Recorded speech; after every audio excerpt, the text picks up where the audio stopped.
It's muted. We can't hear you, please. It looks like you're muted. Are we doing introduction? No, I want the Director of Standards to introduce, to give us a brief overview before we start. But Auntie Joyce, if you are talking, we can't hear you. Francisca, can you hear me? Yes, Charles, I can hear you. So Auntie Joyce is joining soon. Yeah, she's joining. And she's not on the call yet. No, she's not yet. So she'll join very soon, please. Okay. Then should we start or she will join? We can start. If she joins, then we move on to her. I thought she was already on the call. That's why I called for her. Okay, so then we will do, we'll not go through, you know, there'll be a number of us on the call. So we would, if we go into personal introduction, it would delay us. We might miss some time for the substantive exercise that we want to do. So I would hand over now to Francisca Frimpong, who is from one of the technical aspect, standards officers from the directorate, and then she will take us through. So Francisca, you have the floor. You can give us an overview of how the presentations go, and then after each presentation, we'll open up for questions, for clarifications, then we move on to the next. So Francisca, please give us an overview. Thank you very much, and welcome to today's sensitization, virtual sensitization. As Charles said, my name is Francisca Frimpong. I'm with the Standards Directorate of Ghana Standards Authority. And with me today is my other colleagues who will also be doing presentations, Priscilla Santua-Boateng and Vincent Arthur. Today's presentation will basically be on cosmetic value chain, the personal care value chain, Shea and Alata Samina. We would be going through several presentations. I'll take some, Priscilla will take some, and then Vincent will also finish it off. My presentation would cover the GSISO 22716, which is on GMP, good manufacturing practices for the cosmetic industry.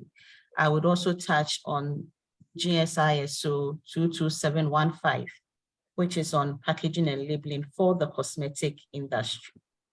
I would introduce Ghana Standards Authority to you as well. Some people always ask who we are, what do we do? So just a brief introduction of Ghana Standards Authority to you, and then how the standards development process goes. Okay, just a brief presentation on that. After that, we would have Ms. Priscilla Santua-Boateng coming in with product standards presentations, and then Vincent will continue with that. After each presentation, just as Charles said, we will take questions from you. So as the presentation is going on, kindly put down your questions, and then when it's done, you ask the questions, and we'll try as much as possible to have very interactive discussions with you. During the presentation, some questions will be asked, and it's expected that participants help us in answering some of these questions so that the presentations will be very interactive. In that sense, if you have any questions, kindly use the raise hand option. I think it's down there. You can see the reactions. Kindly click on that, raise your hand, and then we'll call upon you to ask your questions. Thank you very much for coming today, and I hope we'll have a very interactive discussions. Charles, I think I'm done. If Madam Joyce is with us, she can do the opening, and then we can start. I see Madam on the call. So Auntie Joyce, please, you are welcome. We're ready to start the day's business. I want you to give us a few words of welcome before we start. So thank you very much. Okay, good morning, everyone, and a warm welcome to today's session. And I'd like to, on behalf of Ghana Standards Authority, the Director General, Management and Staff, present a warm welcome to all of you. I'm sure that we know the essence of this webinar, basically to throw some insights into the standards we have developed for best practices in your industries. So we have some very good resource persons that are going to take you through the standards, and I'm hopeful that it's going to enhance your practices in the industry. So I thank you all for joining the webinar, and I'm hoping that it will be a fruitful one. So all the best, and Charles, over. Thank you. Thank you, Auntie Joyce. Before we start, I mean, I see all, Auntie Joyce, if the members on the call wanted to see your face. So, yes, thank you for showing your face. So for all the members on the call, we would also want to announce to the world. Now we say we don't do business in secrecy. We want the world to know that Standards Authority is taking us through a sensitization webinar on the standards that they have.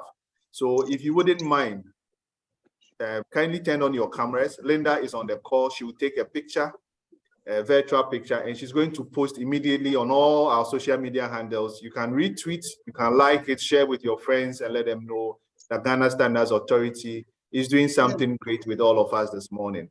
Yes, I see the cameras coming on. So kindly turn on your cameras if you may, if you wish. So let's see the faces. Yes, I'm seeing some familiar faces. Yes, yes, that's nice. That's nice. And I like the smiles that I'm seeing. I see Nache, I see Francesca. Yes. So Linda, yeah, please, it'd be nice to see faces fill the spot so that Linda can immediately take the snapshots, and then we will be live on our all social media handles that, hey, I was there, I was part of the sensitization. Please give us 30 seconds to beautify our faces. Then we'll I will, Doc. This is a cosmetic session, so cosmetics and personal care. So I will. So sometimes when we are home for virtual meetings, we forget, but this time I'm giving 1 minute to polish up. I also have to turn off my camera and get some, make sure I'm ready.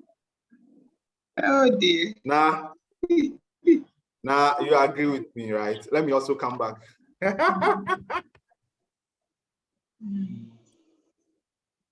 Linda, are you ready?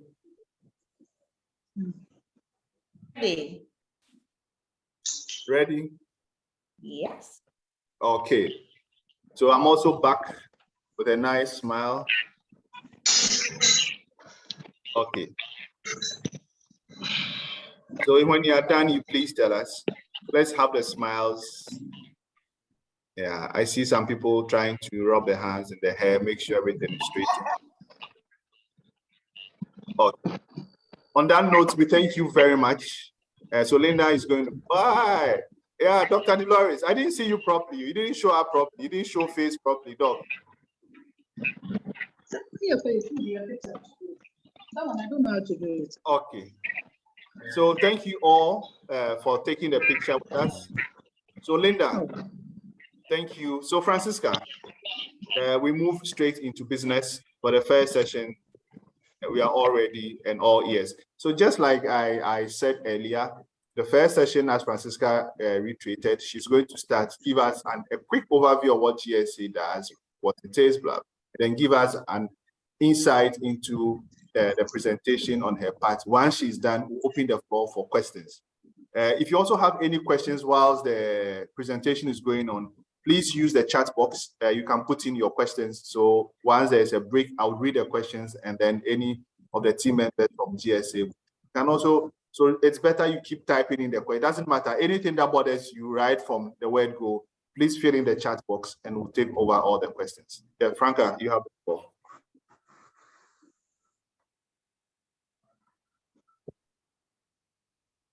Okay, thank you very much, Charles. As Charles said, my name is Francisca Frimpong, and I'll be taking you. Please, I hope everyone can hear me. Yeah. Okay, so I'll be taking you through what Ghana Standards Authority does, and then move into the GMP for cosmetic industries, as well as the packaging and labeling for cosmetics.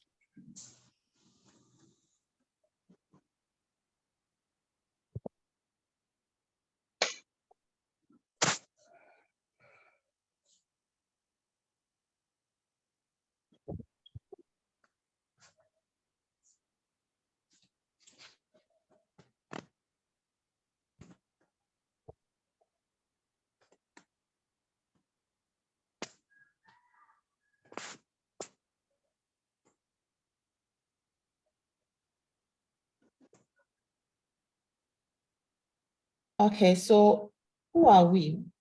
Ghana Standards Authority. We are the national statutory body responsible for managing the nation's quality infrastructure. So when we talk about quality infrastructure, which Ghana Standards Authority is mandated to handle, it is three. We have three. We have metrology, which is the science of measurements. I'm sure most of us have seen scales at the mall, ShopRite, most especially the big malls, Maxmart, where we have a sticker of Ghana Standards Authority on it. What it means is that the weight they are delivering is accurate. When they say they are delivering 5 kg, it is actually 5 kg they are delivering. And then we've also seen when you go to the filling stations that at the pump, the delivery pump, you find some of our stickers there. It's also to tell you that, yes, whatever we are delivering or whatever is being delivered at that filling or at that pump, it's the right quantity. And that is what metrology is all about. When you go to your manufacturing sites, the scales that you use, the measuring equipment that you use, they are all supposed to be calibrated to ensure that when you are taking the right, measurements. And then when you come to standardization, that is what we're doing today, ensuring that the products that you are producing, it's meeting the minimum requirements that has been set out in these standards. And then you come to conformity assessment. Once the standards are set, now you need to test your product, you need to inspect your factories. And then based on the results of the test and inspection, we issue out a certificate to say that your product meets the minimum requirements that has been set. Ghana Standards Authority handles all these three quality infrastructure. The vision of Ghana Standards Authority is to become a customer-focused, world-class standards organization. And our mission is to contribute towards the growth of industry, protect consumers, and facilitate trade. And to do that, we are looking at the quality infrastructure, the three quality infrastructure that the authority has been mandated to handle. That is standardization, metrology, and conformity assessments. Our services covers these three, these ones stated there. So we have the testing and inspection, we have the certification directorates, we have the standards development, where we develop standards covering various services and products. And then we have the calibration and verification, which is basically the metrology, the measurement of science. Then we have the library and dissemination center. Now this center houses all our standards. And then if you want any information on standards from other countries, international standards, you can find that information with the Library and Information Dissemination Center. If you are exporting to other countries and you want to find out the requirements of that particular country, the Library and Information Dissemination Center would support you to get that information. So if you need any information, kindly contact the Library and Information Dissemination Center and you'll be supported. We also hold training and sensitization programs, and one of them is what we are having today. We do a lot of trainings on our standards to try and get people or stakeholders to understand the content of the standard so that they would be able to comply with the requirements that has been set in the standards. Aside that, we also have management trainings, system trainings to support industry as well. And then we have the public education, where we focus on consumer protection. I think someone has unmuted him or herself. There's a lot of noise in the background. Can you all please mute ourselves? Don't worry, I'll do that. So continue. I will mute everybody. So just unmute yourself, Francisca. Okay. If you go mute, yes, I'll have. So Francisca, unmute yourself, Francisca. Okay, thank you. So you come to the Public Education Center, where we focus on consumer protection. Our consumers need to know what to look out for when they are purchasing products on the market. And so we do a lot of consumer education for people to identify quality products for their own safety. These are some of the services that Ghana Standards Authority handles.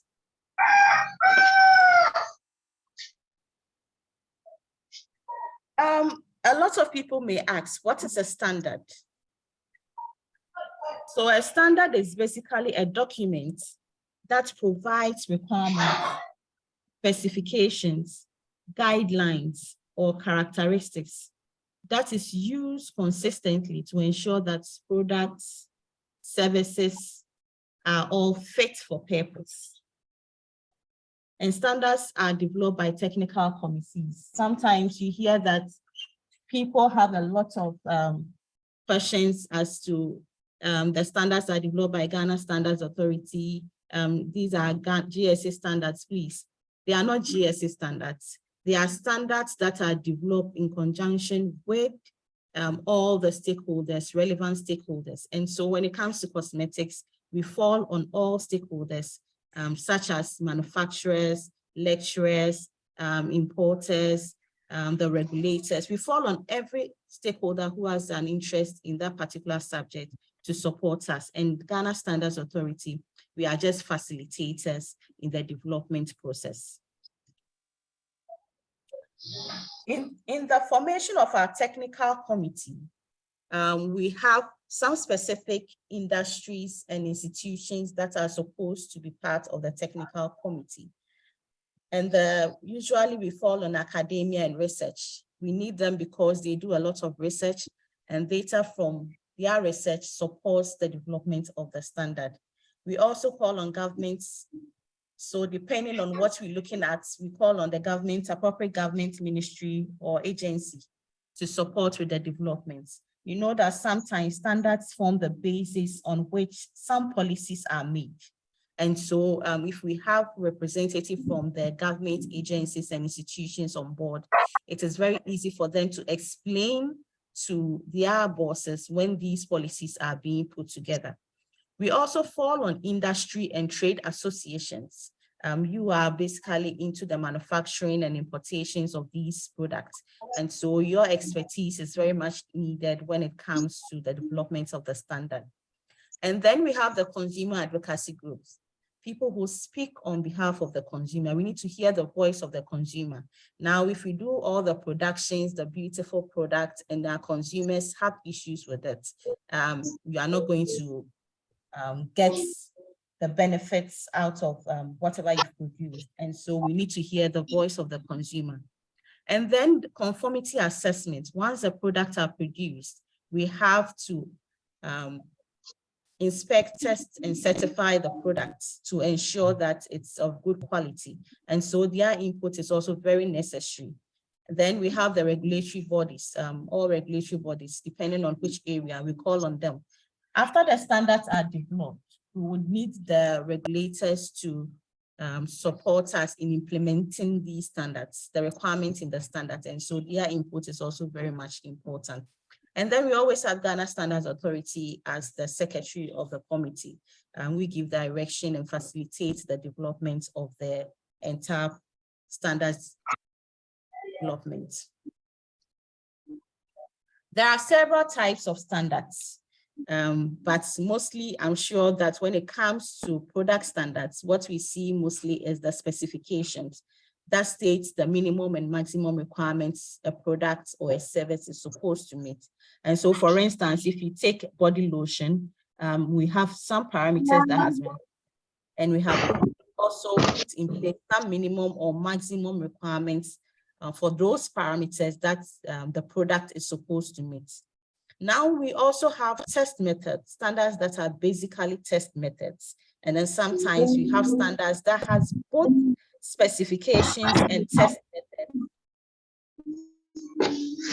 Charles,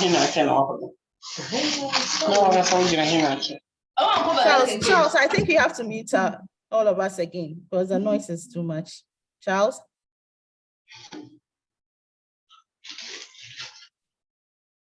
Hello, Charles, can you mute all of us again? Yes, Franca, I'm on it. I'm doing that now. Okay, thank you. Yeah, so please unmute yourself, Franca. Thank you very much. Welcome. So don't worry. When it comes to the test method, it's basically test method standards that shows you how to analyze your products to meet the minimum requirements that has been set.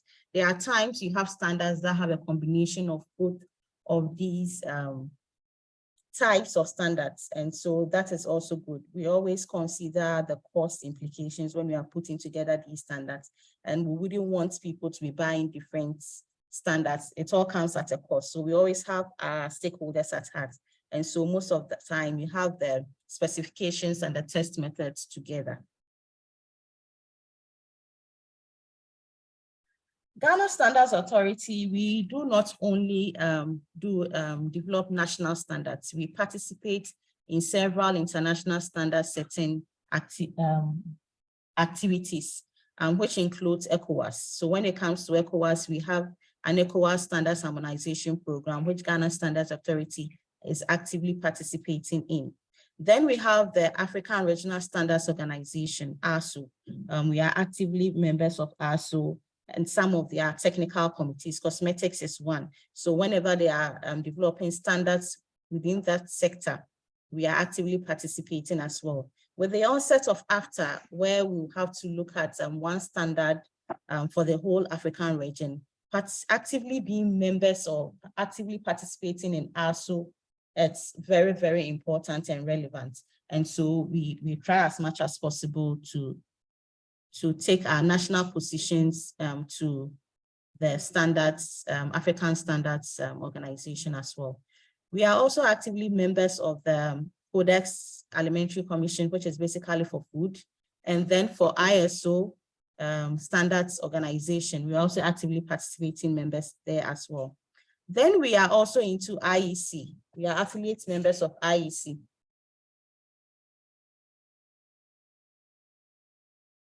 As well.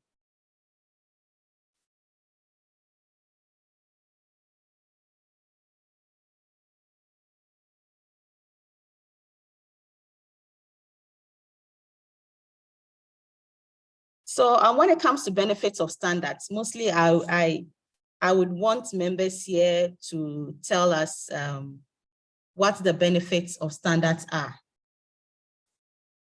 What the benefits of standards are, but then let me just mention it. I'm sure we are all very much, those of us who have registered our products or certified our products very much know the benefits of standards. And so basically, once you are able to ensure that your products meet the minimum requirements that has been set up in the standards, you would be able to increase your sales. Why? Because if you have quality products on the market, people will buy it. Your customers who buy it will be happy and they will recommend your products to other people, and that would increase your sales. You would also be able to sell your products anywhere in the world because you are meeting the minimum requirements in the standard. You would be able to save costs because you know the requirements of the standard and you work towards that. You wouldn't be wasting a lot of your raw materials. Environmental benefits are enormous. You know that you are not supposed to destroy the environment. You know what you are supposed to do with your waste, and then you know how to handle your waste. And so you wouldn't just leave your waste in the open environment, and it would actually have a lot of environmental benefits. You would also be able to have competitive edge over your peers. I mean, those who you are in competition with, those who are also producing the same thing, okay, you'll be able to sell your products more than them, because people will actually come to you more than they go to them for the quality products that you produce. Before a standard comes out, it goes through 6 main stages. And I hear people come and then they ask for a standard and they want the standard instantly. For the standard development process, it has to go through all these stages. We can't skip any of the stages. So when it comes to us and you ask us to develop a standard for you, kindly have some patience. It has to go through all these stages before it becomes, we can term it as a Ghana standard. These are a list of available standards within the value chain. And if you are interested in getting any of these standards, once the presentation is over, you kindly contact us and then we would get that standard to you. Or you can also come to our head office and then you can have any of these standards available for use. Now we move on to GMP, which is good manufacturing practices for cosmetic industries. I know most of you have been taken through GMP. And so I will touch on a few areas. Mostly GMP came about as a result of adverse reactions people were having as they use products. And so based on that, the document was put together to support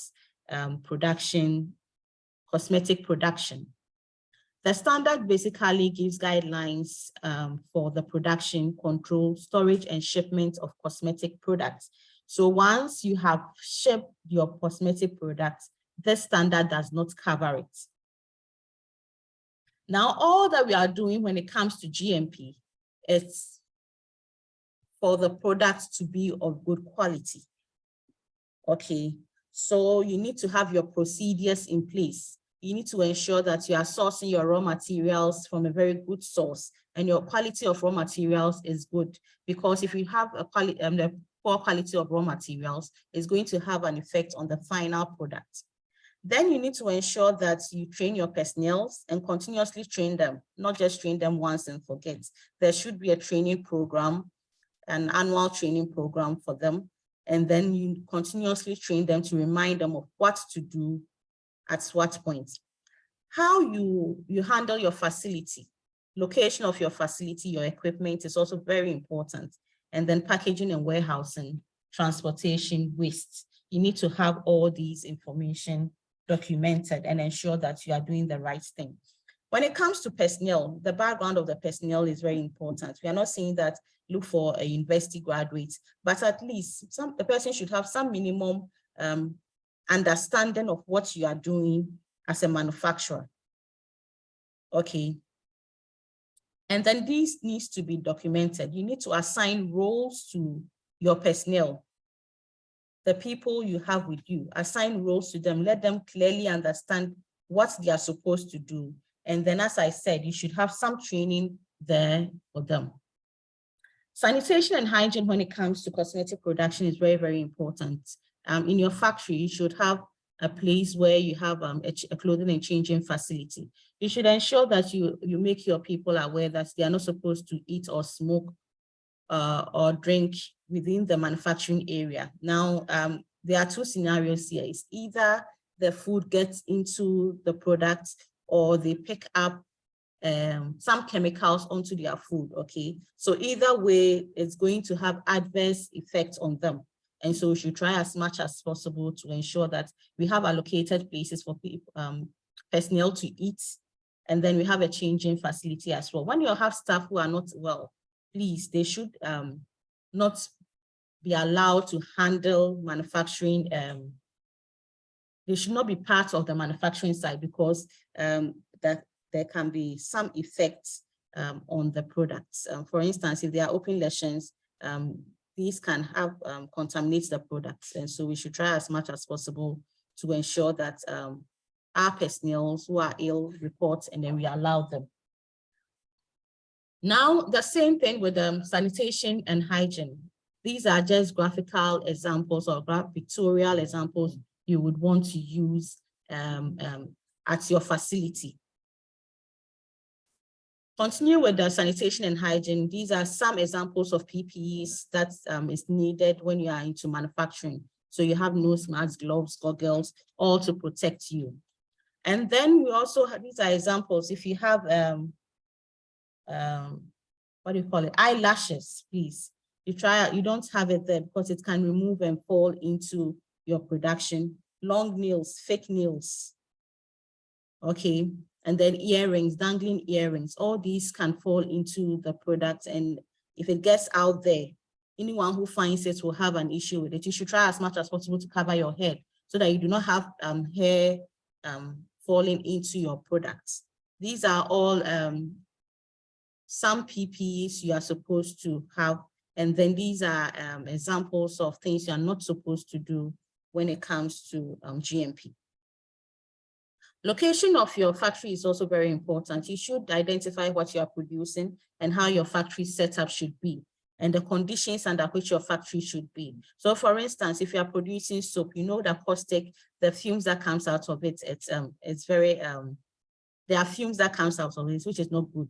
And so you need to have a highly ventilated factory, okay?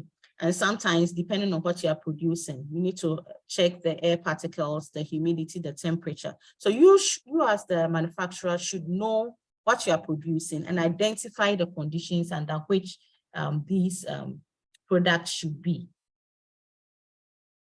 In your selection of equipment, you need to identify all the equipment and then identify the ones that needs to be calibrated. And so the ones that needs to be calibrated, you ensure that you calibrate it to get the right measurements. In identification of your equipment, you should also consider the materials that you use in cleaning it and how easy it is to clean, because if you don't get an equipment that is very easy to clean, the tendency is that you would not be cleaning it as often as possible, and these equipment may grow microbes, which will have an effect on the final product that you churn out. One very important thing to look out for is also the raw materials that you use. And when you talk about raw materials, we are talking about packaging materials as well. So where do you source your raw materials? What's the quality of your starting materials? If you don't have a quality starting materials, definitely your finished product is not going to meet the minimum requirements that has been set. So you should always set defined criteria for your materials and make sure that you actually test it when it comes or when you purchase it from the market. If you don't have that capacity, you should ensure that you are purchasing your raw materials from a very good source. The water we use in our production is also very, very important, because if you have water that is contaminated, it's going to have an effect on the final product. So always ensure that you are using very good quality water in your production. So this is just an example of how your production should go. You should ensure that before you produce, you have your procedures in place. You've identified all the raw materials, and then you have selected and put everything together. You take the weight, and then it goes through the process like this, so that you do not get to the processing side. And remember that you did not get salt. You go back and then weigh salt. It's going to disrupt your production. So ensure that in your production, you have everything set out as it should. Complaints and recalls are parts of us as a manufacturer, okay?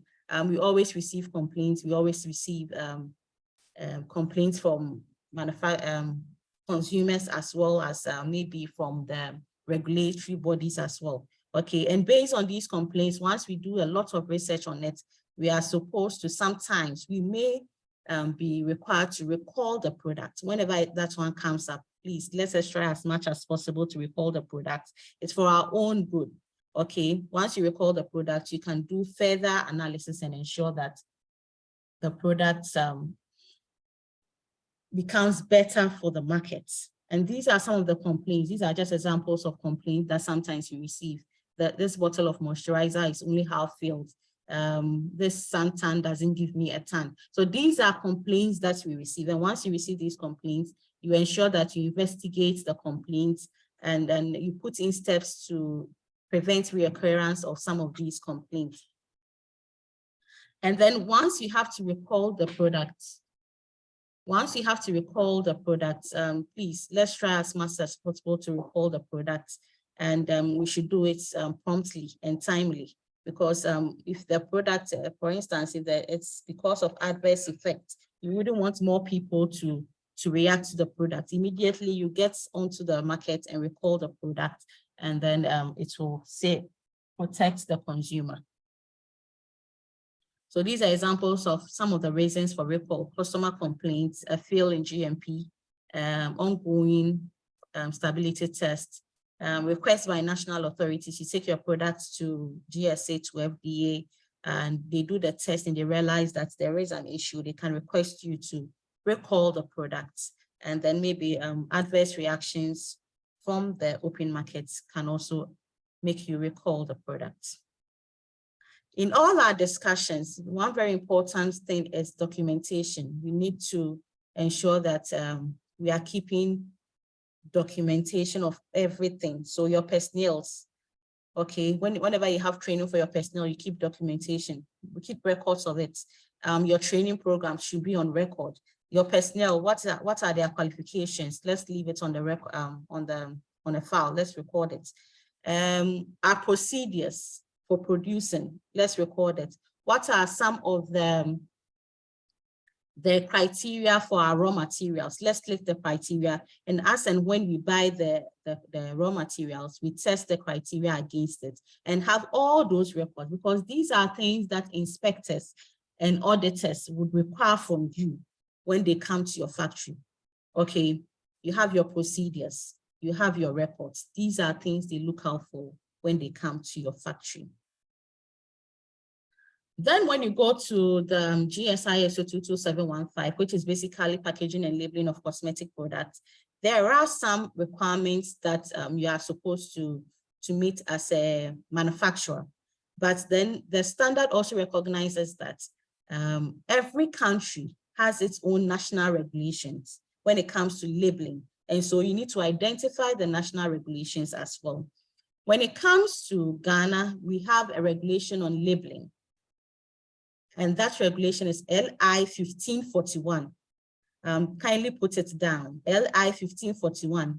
You can check on the internet. It is, you can get all the information there with respect to that LI 1541. So kindly note it down.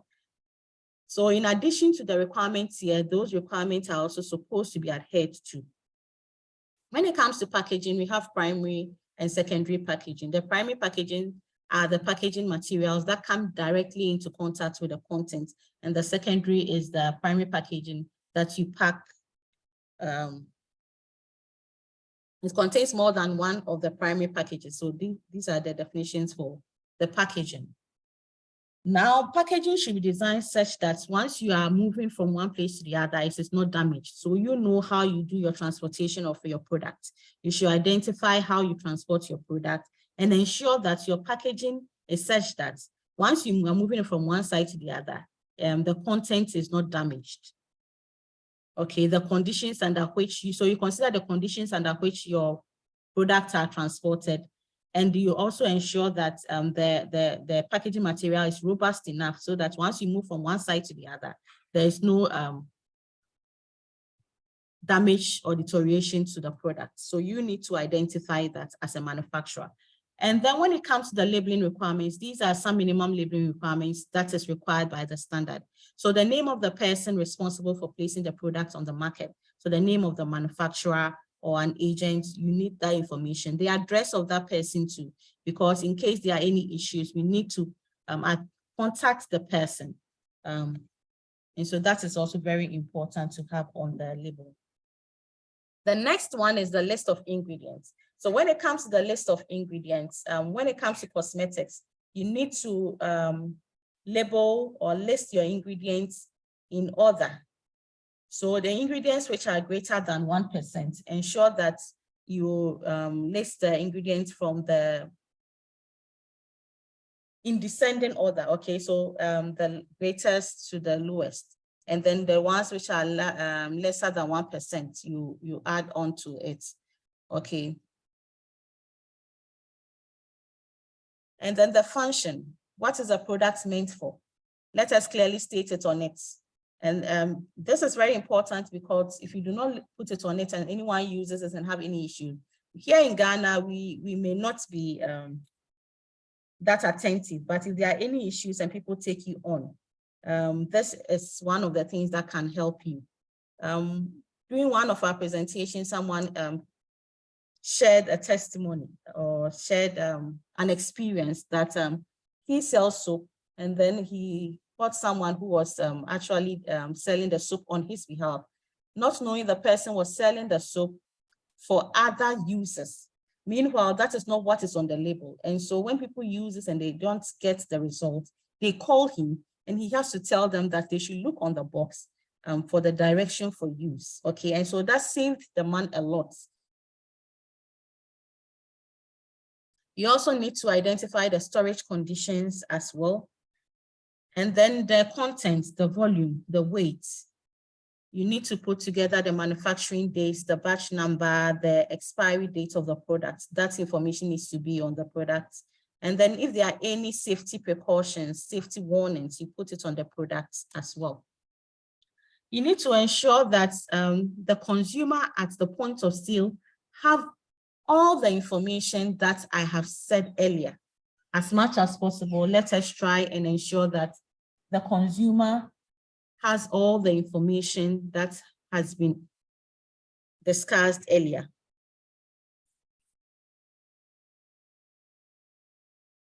Thank you very much. I now invite questions from you. This is our social media handles. Let us try as much as possible to follow us. We have a lot of these sensitizations and trainings, and these ones, we advertise it on our social media handles. So kindly follow us and then for all the information. Thank you. Yeah, thank you, Francisca, for the presentation. So please, if there are comments, I see Dr. Dolores' hand is up. So Doc, please, you may take the floor for the first question. Thank you very much, Francisca. Thank you, WACOMP, for the presentation. I think it's a revision for me, but I'm still learning a lot. And I'm happy that the presentation looks at us as big manufacturers. But in actual fact, I think most of us are small scale. Some of us still operate from our kitchen tables and all that. Is it possible to tailor it to suit us, that where you are now, this is what you need to go? Because they're talking about factories and you know, personnel and all that. But many of us are still one-man businesses, though we are hoping to grow. But how can you help us now, at smaller scale, to grow into what you want us to do? So in the presentation, is it possible to tell us that if you are not a big scale, you are small scale, this is what you can do? And this is what's accepted so that you can move to the next stage. Thank you. Thank you very much, Doc. Ofebia, please go ahead with your question. So we'll take a couple of the questions and then we'll answer. Okay, coincidentally, this was the same thing I was going to talk about. That, yeah, most of us have small businesses, some of us are students, and I mean, we're trying to do something for ourselves, and I don't know how I can get all these standards right. I mean, I think we need a little help from that angle. Thank you. Thank you, Ofebia. So Doc Dolores and then Ofebia, any more questions? Okay, so Franca. I think I have a question. Please go ahead, sir. The name, please. Bernard Okata. Okay, Ben, please go ahead. Yes, about the calibration of the equipment. You know, most small businesses actually don't know this one. So I'm just asking, in case somebody want to calibrate his, what's the name, the equipment, is he supposed to bring it to their office, or he can just call them so that they can just come to the factory and do it for him? Okay, so that is the third question. I see, is there any other hand up? Let me check.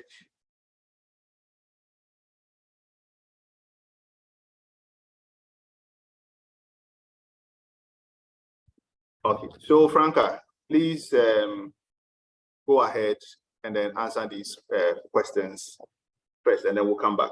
So the question on scale, and a question on calibration. Okay, thank you very much. So with respect to the measuring equipment, calibration of the measuring equipment, you will need to bring the equipment to Ghana Standards Authority, the head office of Ghana Standards Authority, and then they would guide you on the process for the calibration. They will do that for you here. Sometimes, depending on the equipment, if the equipment is quite big and you can't move it, then our officers here would rather move to your place to do the calibration for you. So it all depends on the equipment. But if it's a small equipment, kindly bring it to Ghana Standards Authority, and then we will do that for you. With respect to the question from Dr. Delores. Franca, please unmute yourself.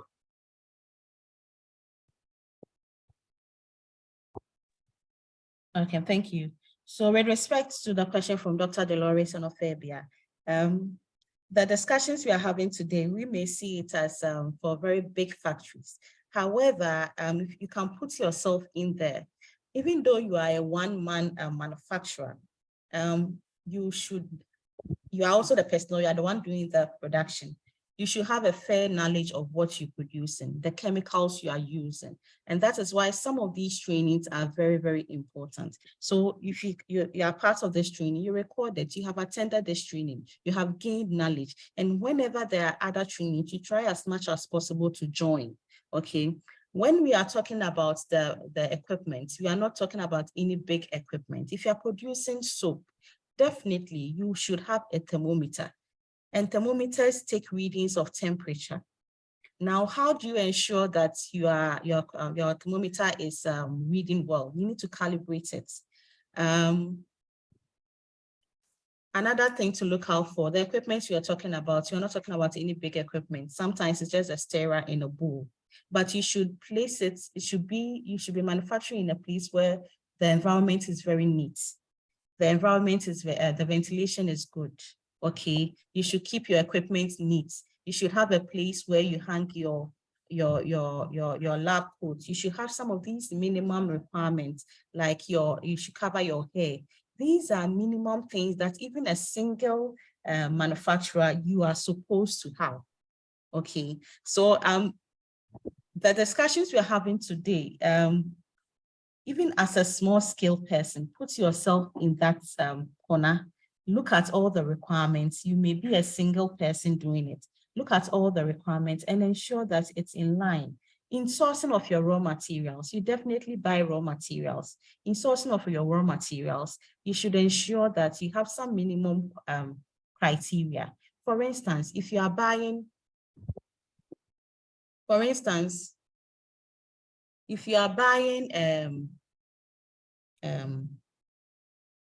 soap base, you should know what to look out for when you are buying the soap base, okay? And then you list it and ensure that when you are buying the soap base, you are actually buying the correct one.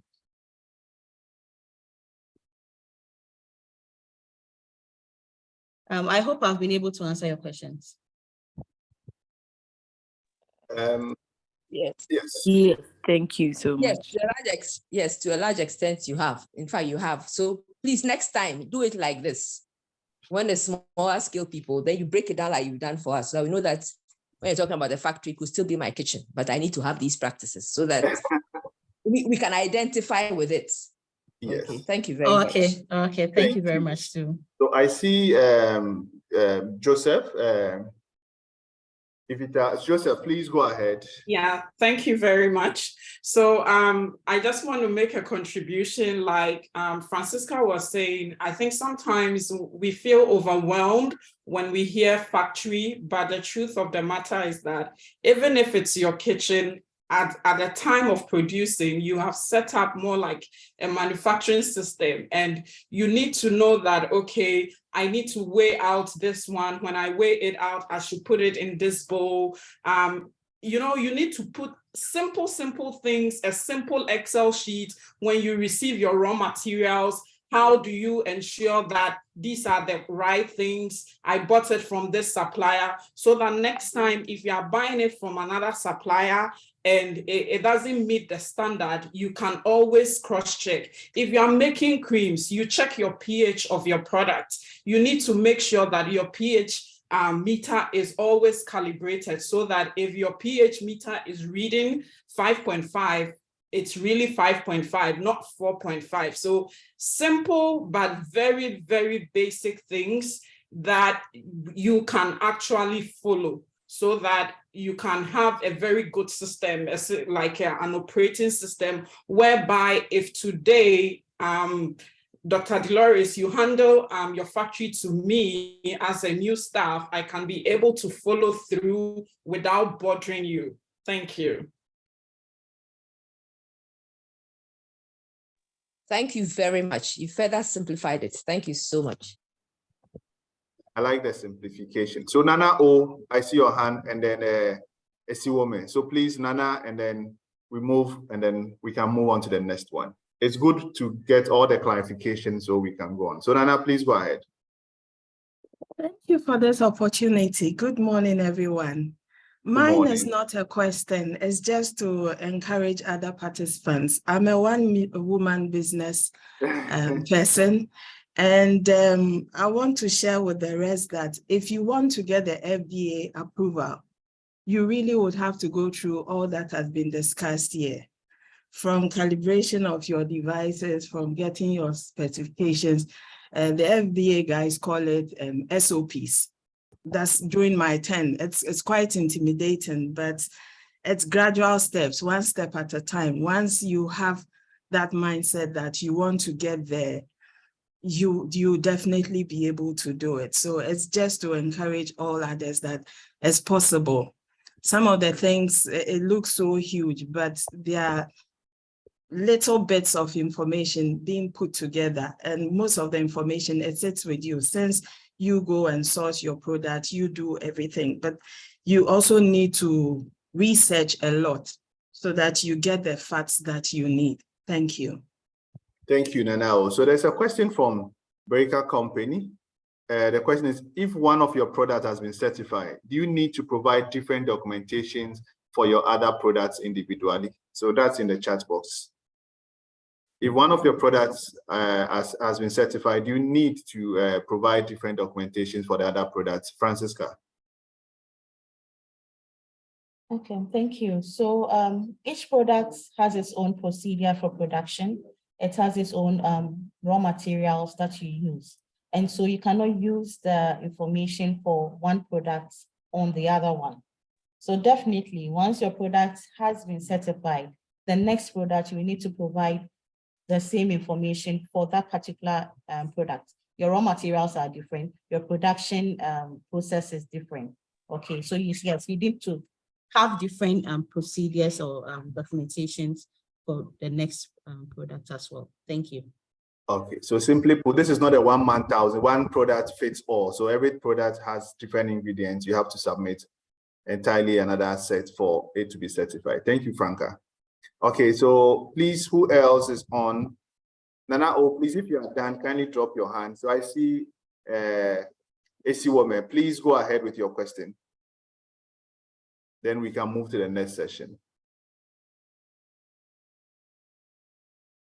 Okay, whoever it says, the hand is up, but it's not responding. So, Mr. Charles. Yes, sir. Yeah, can I please ask a question? Please do. Yeah, my question has to do with that is the responsibilities of Ghana Standard Board and FDA.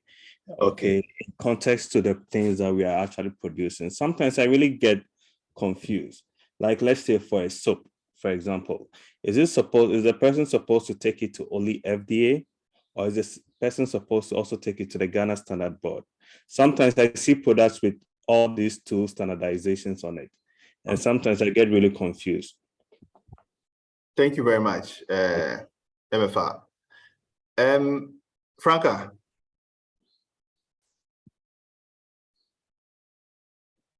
Francisca. Okay, thank you very much for the question. This is a question that we always meet wherever we go, and it's very interesting. So both agencies are mandated to do separate things. Now, the Food and Drugs Authority's mandate is to register products within the food and drugs, as well as household chemicals. Okay, and the Ghana Standards Authority's mandate is what I discussed earlier, which involves conformity assessment, certification.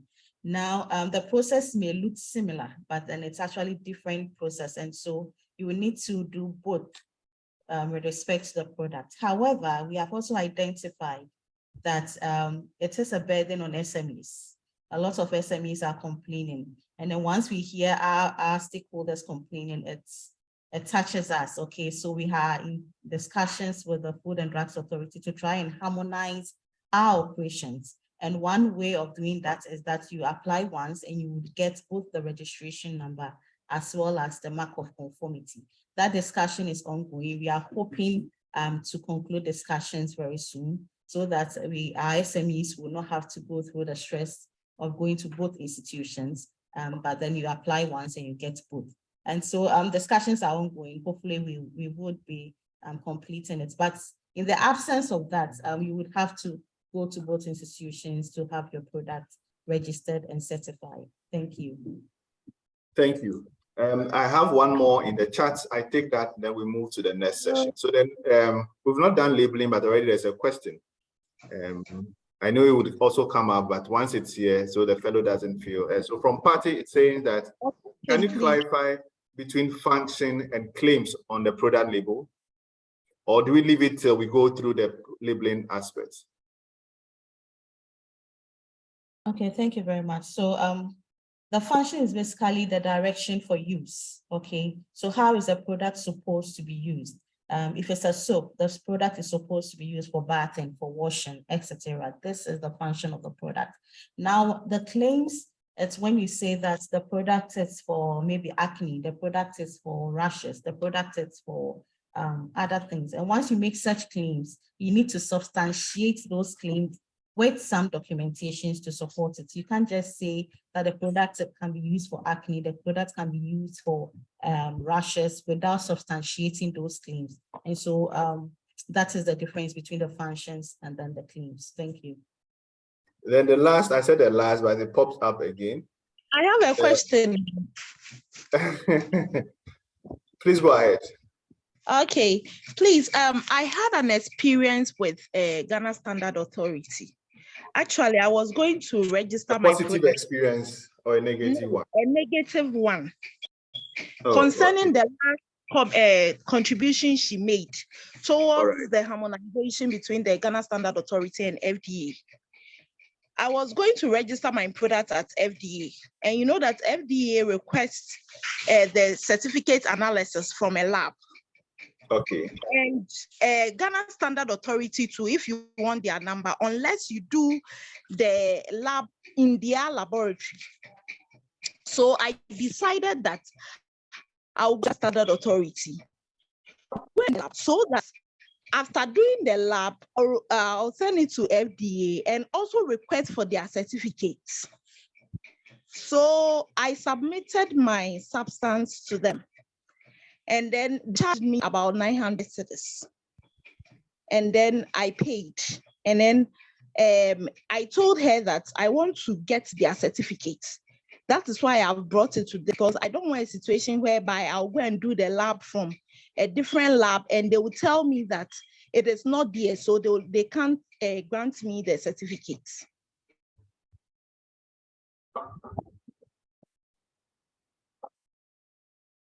Jasmine, you are muted. I mean, you didn't finish the statement, so unless I missed the part, but I think your statement is not complete. Franca, am I right? Yes, I think she was speaking when it went off. Okay, so when she comes back, we'll take her again. Okay, I think it's Florico. You say?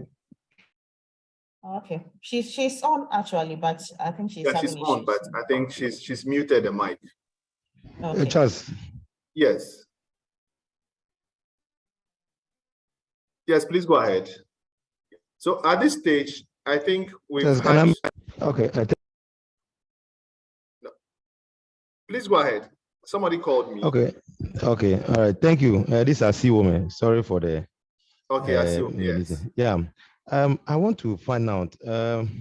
We have a young organization or an association coming up, and is a association of cosmetics and detergent manufacturers, Ghana.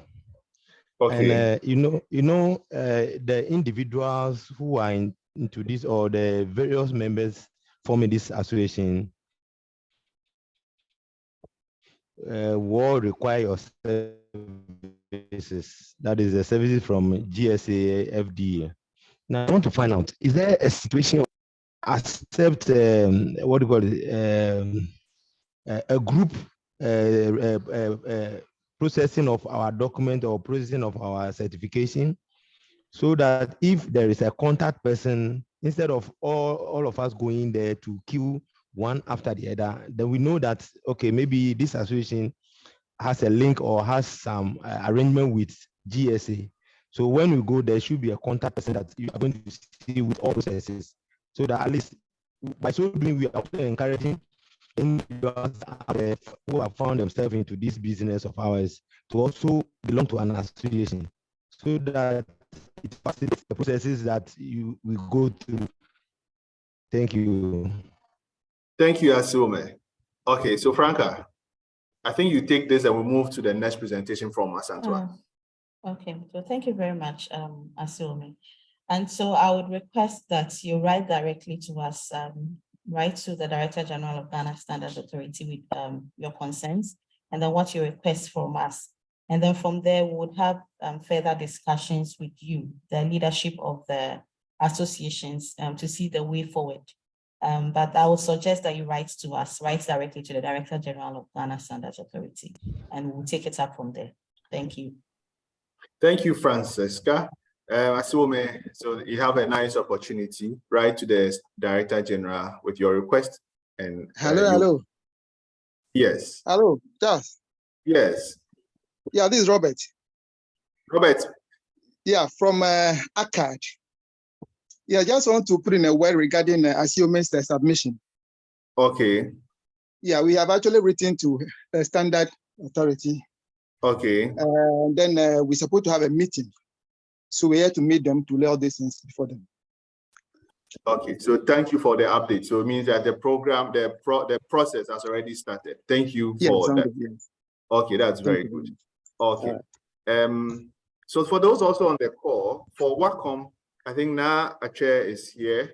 And one of the things we're also doing with the GMPs is also supporting a number of the SMEs who we are working with within the cosmetic cluster to help you with the experts, to help you with putting your GMPs, visiting your premises, even if it's a one-man premise, helping you to put in all the documentations, just like one of the earlier participants said, that it doesn't matter where you are, you still need to put these processes in because you are selling the products. And so you have to make sure the good practices are being done. And we have a number of SMEs that we already work. If you are interested to be part of this support, put your name in the chat box, write your name, the name of your company, and leave your email or your contact number. So you should follow your name, then your name, the name of the company, your email address, and your phone number before you hit enter, so that your name doesn't come, somebody's name comes, and then we are not able to follow. So your name, your contact, and your email, phone number as one entity, and then you can put your details there. We'll contact you after this, and then we can schedule some support. That's why we are here, to all help, and we're doing this to make sure everybody is within the sector is supported to build our competitiveness. So thank you very much. So I now hand over to my sister, Priscilla Asantwa. So Asantwa, you have the floor. We're good to go with you. Thank you very much. Thank you, Mr. Saki. Good morning once again. I'm Priscilla from the Standards Directors of Ghana Standards Authority, and this morning I'll be taking you through some of the cosmetics products standards. So quickly, we will start with skin cream and skin lotion. And I like to always find out if people know the difference between a skin cream and then a skin lotion. Can anybody help us? Can I get someone Go to ahead. please- Yes, I Yes. see some hands. Go ahead. Yeah, so a skin cream tend to have a much thicker viscosity, and mostly we tend to have them in jars, more like open containers. And then a skin lotion sorts of have a much lighter viscosity, and it can flow a little bit more. And we tend to have those ones sometimes in tubes or in pump containers. Okay, Thank all you. right. That's a layman. I see Omen's hand is up. I see Omen, you also want to make a contribution?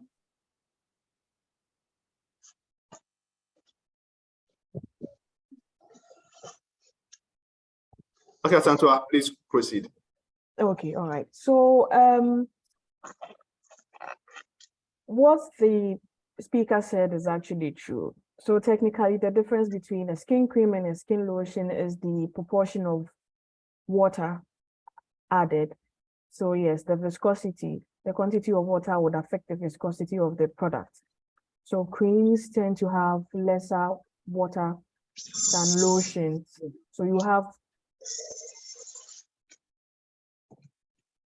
would have the lotions having more water quantity than the cream. So you have the lotions being free flowing. That is why you usually find them in tubes, in bottles, and then you find the creams in the jars because of the viscosity nature of the product. So the standard for skin creams and skin lotions is GS258. And the standard talks about all types of skin creams and skin lotions that are used on the skin, on the body and face of adults and for babies. So when you come to Ghana Standards Authority for a standard for skin creams or skin lotion for the use by babies or adults, it's the same standard you get. There are no two different standards. You just get one standard.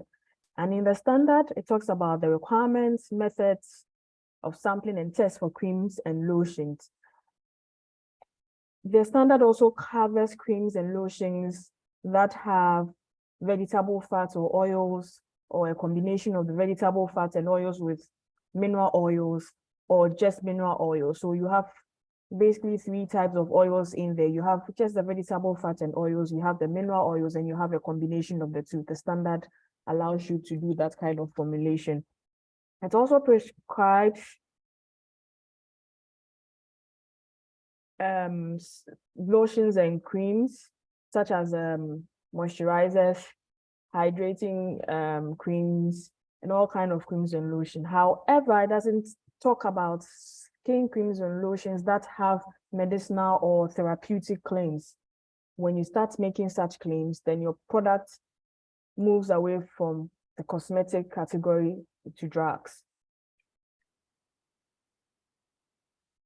So specifically, the standard, as I indicated, talks about baby cream and lotion, and that the specific requirements in there that makes a baby cream or lotion different from that used by adults is the addition of fragrance.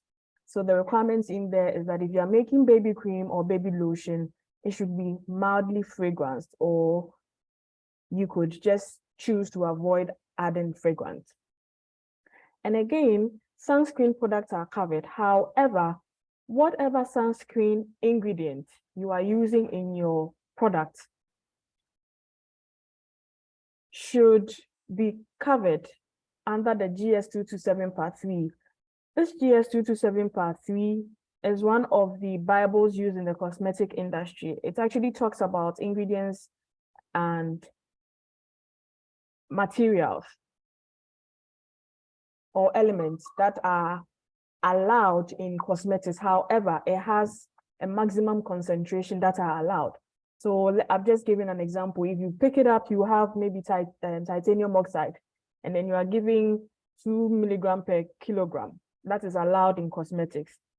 So you cannot exceed that amount in the sunscreen. So if you exceed that and then it is tested and we find out that it is more than what is prescribed in the standard, then you wouldn't comply with the standard. And again, the standard does not prohibit whitening or lightening.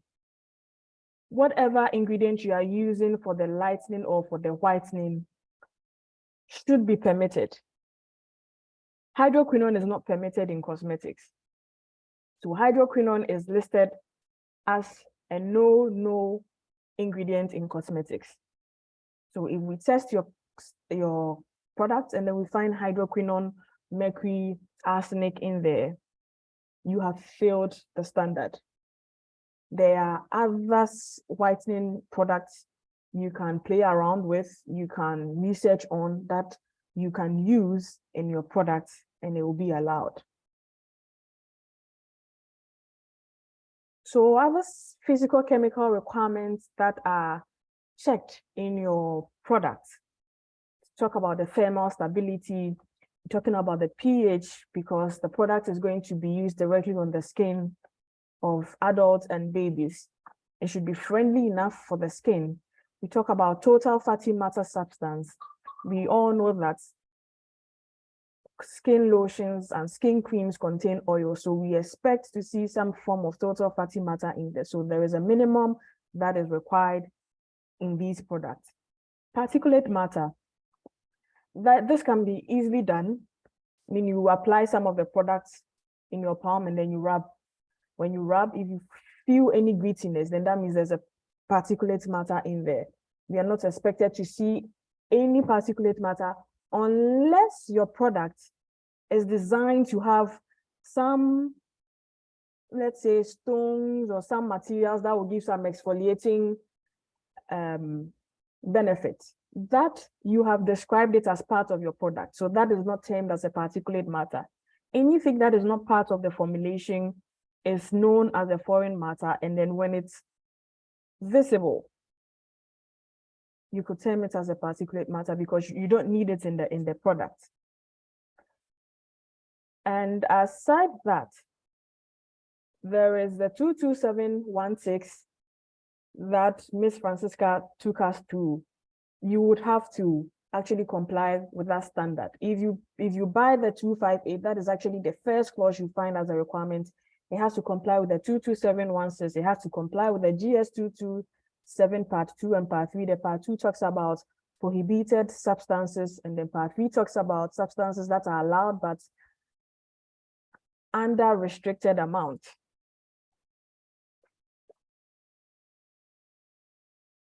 So this standard is actually not a bulky one.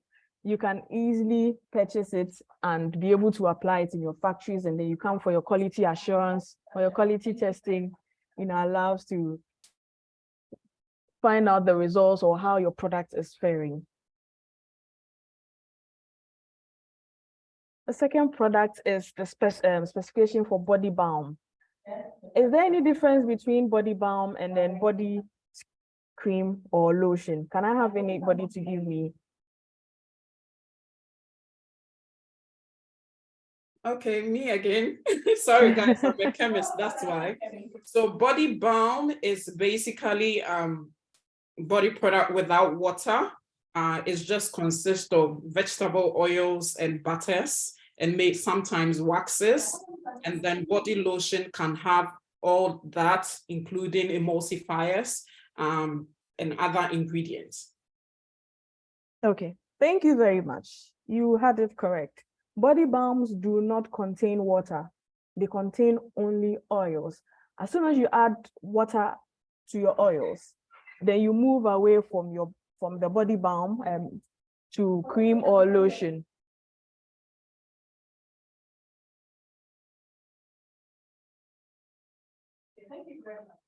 So technically, our shea butter is already in the balm form. If you want to prepare a body balm from shea butter, you can just pick your raw shea butter, melt it and put it in a jar and name it a body balm. If you want to add other fragrances or other oils, you can do that, it's allowed.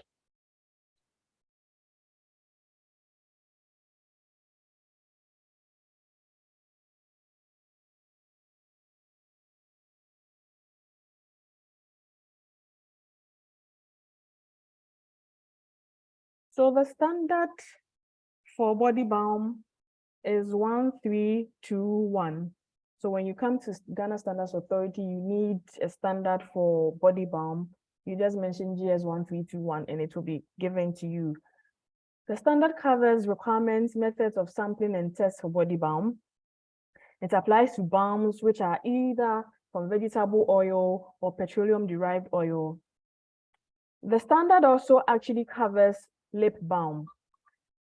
Technically, there is no difference between body balm and lip balm. What you can apply on your skin, you can apply on the lip. What you can apply on the lip, you can apply on the skin. But because of marketing strategies, people would want to do the balm in a small container and then will label it lip balm, would put it in a bigger container and call it body balm.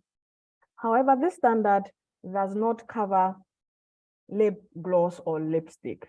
Lip gloss, lipstick falls beyond the scope of this particular standard. Again, the standard allows you to blend your oils. You can choose to have only the vegetable oil body balm. You can choose to have only the petroleum-derived oil-based balm. You can choose to mix the vegetable with the petroleum. So you could have your shea butter and you can add your petrolatum. It is allowed. We are not restricting manufacturers on just one type of oils. You can blend the two.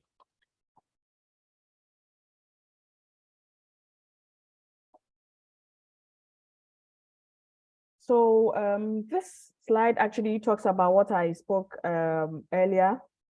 Your balm or your lip balm or your body balm should be manufactured in accordance to ISO 22716, and your composition shall not include substances not permitted or restricted in cosmetic products in accordance with GS 227 Part 2 and Part 3.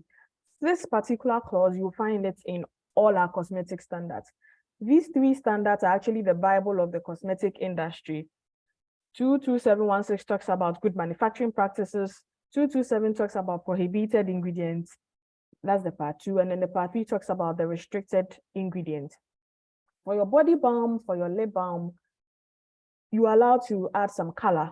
You are allowed to add some fragrance. Your odor should be a characteristic of the product.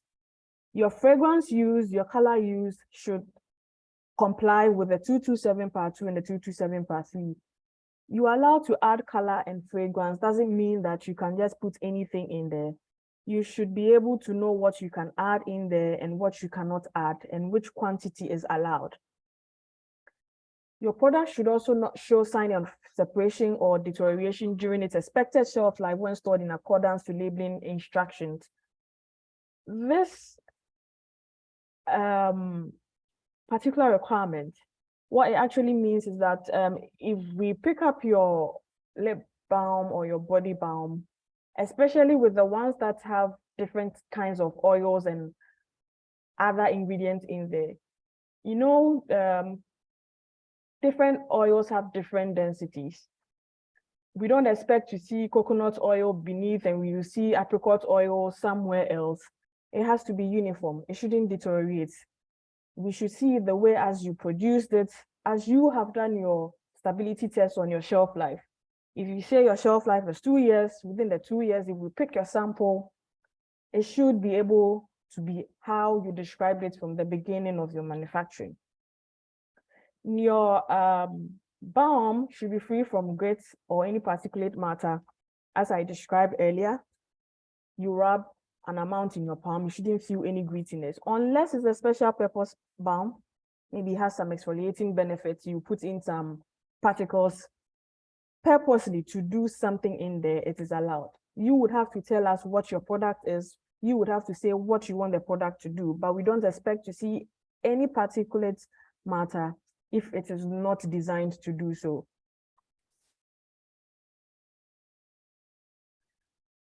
So your product should show no sign of discoloration, phase separation, formation of granules, crystals, and shrinkage. That is quite similar to what I said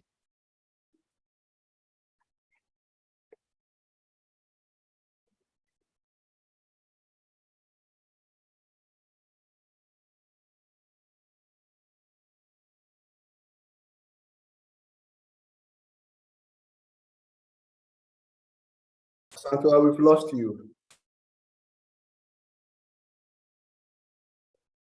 Franca. Hello? Please, can you Yes. hear me? You're back. We lost you for a few seconds. Oh, sorry. So during application, the balm shall uniformly spread easily over the lip and skin. It shall not stick, fragment, deform, or break during application. So when you rub the balm on your lip or on your body, it should be able to move smoothly on the skin. Vegetable oil and petroleum-derived oil-based additives may be added, and these shall conform to the relevant standards. Hello? Hello? Am I clear? Yes. Okay, all right, thank you. So for example, we have GS238 that talks about shea butter. We have a shea butter standard. So if you are producing any cosmetic that contains shea butter, you should be able to have the shea butter standard and know the grade needed for cosmetic. The shea butter standard actually talks about grade 1 or prescribes grade 1 for cosmetics. So if you are coming for your certification and then we come around to do the sampling and then the testing and then your shea butter is not of grade 1, you are not complying to the standard.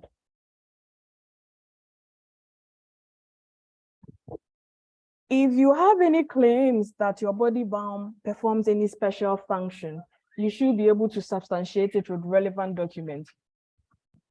If you make any claim, your regulator would ask you to provide the relevant documents that actually shows that your product has any therapeutic benefit. So sometimes, we always tell manufacturers to be careful of the things they put on their labels. You don't just put a claim that your balm, how do I call it, is used to treat eczema. And then you are asked what is in there that causes or that gives that benefit, and you don't know what you are talking about.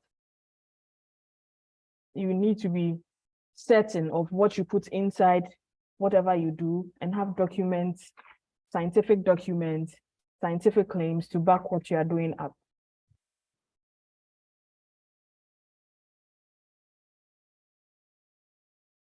So physical chemical requirements. We will test your thermal stability, we will test your peroxide value, we will test the particulate matter. The particulate matter actually backs the previous clause that we read. And the peroxide value is the rancidity of the oils you've used.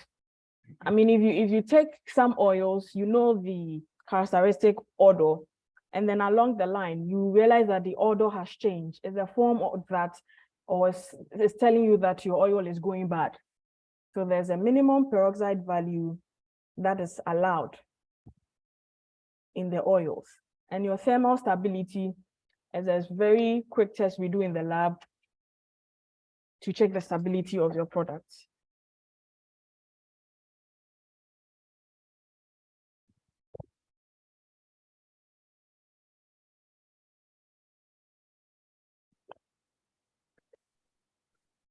So the next product we'll talk about is GS131, specification for toilet soap and bathing bar. Is there anyone here who knows the difference between toilet soap and then bathing bar?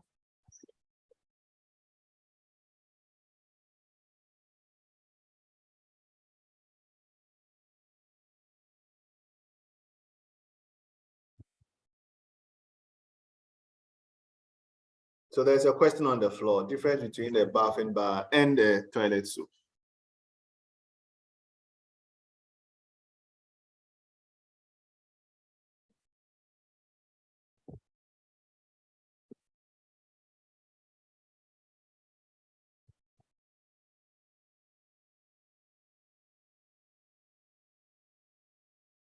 Hello? Yeah, Asantua, you're loud and clear. So okay. Please, participants, Asantua wants an answer before she continues. Yes, the difference between toilet soap and bathing bar.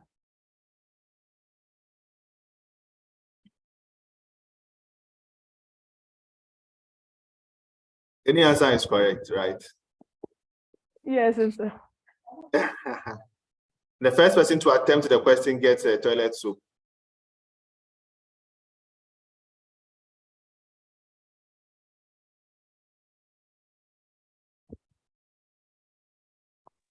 Okay, I shall attempt. Yes, though. You will have a soap from me, though. Okay. I attempt bathing soap and toilet bar. The toilet bar has a higher percentage of oils, and the bathing soap has less percentage of oil. Thank you Thank very you. much.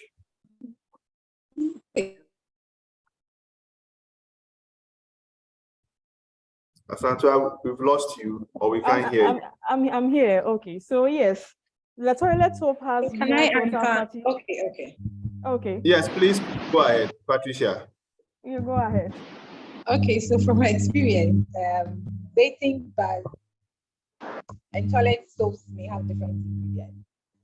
Basically, the bathing baths typically have moisturizing ingredients, like glycerin, milk, or shea butter, whilst toilet baths may contain cleansing agents. I'm not too familiar with the technical ingredients. I also know that the pH levels differ from these two. I think bathing baths are generally less alkaline. The last bit for me is that fragrances, in terms of fragrances, the bathing baths are often scented with fragrances. And some essential oils are also added to create some pleasant bathing experience.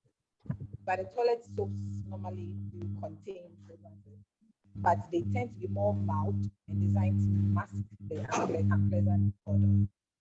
That's what I recommend. Thank you. Thank you, Patricia, for your answer. Thank you very much.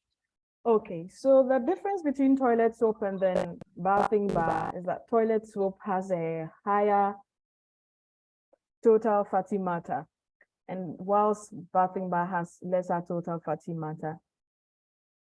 So we would always advise manufacturers that you do your quality analysis to know the total fatty matter in your product, so that you don't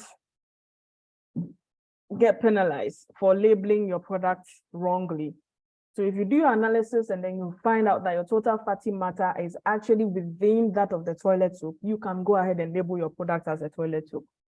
And then if it is within the limits of the bathing bar, you can label your product as a bathing bar. Because the toilet soap has more total fatty matter, you can label it a bathing bar because you would still comply with that particular requirement. So then for this particular standard, it covers toilet soap and bathing bars used by babies and then adults. The standard does not cover carbolic, antiseptic, and medicated soap. I think in my initial speech, I indicated that if you put in any therapeutic or medicinal ingredients in your cosmetic, it falls beyond cosmetics. You are actually entering into a different jurisdiction. So this standard doesn't cover carbolic, antiseptic, and medicated soap. If you are producing these kind of soap, there are other standards that cover these products.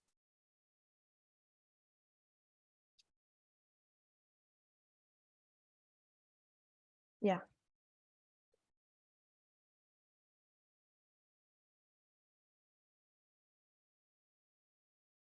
So your toilet soap or bathing bar shall be manufactured in accordance with GSI ISO 22716, and it should also comply with GS 227 Part 2 and then Part 3.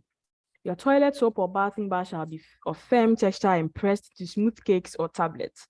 The products may be perfumed and or colored. You are allowed to add some perfumes, you are allowed to add some colors.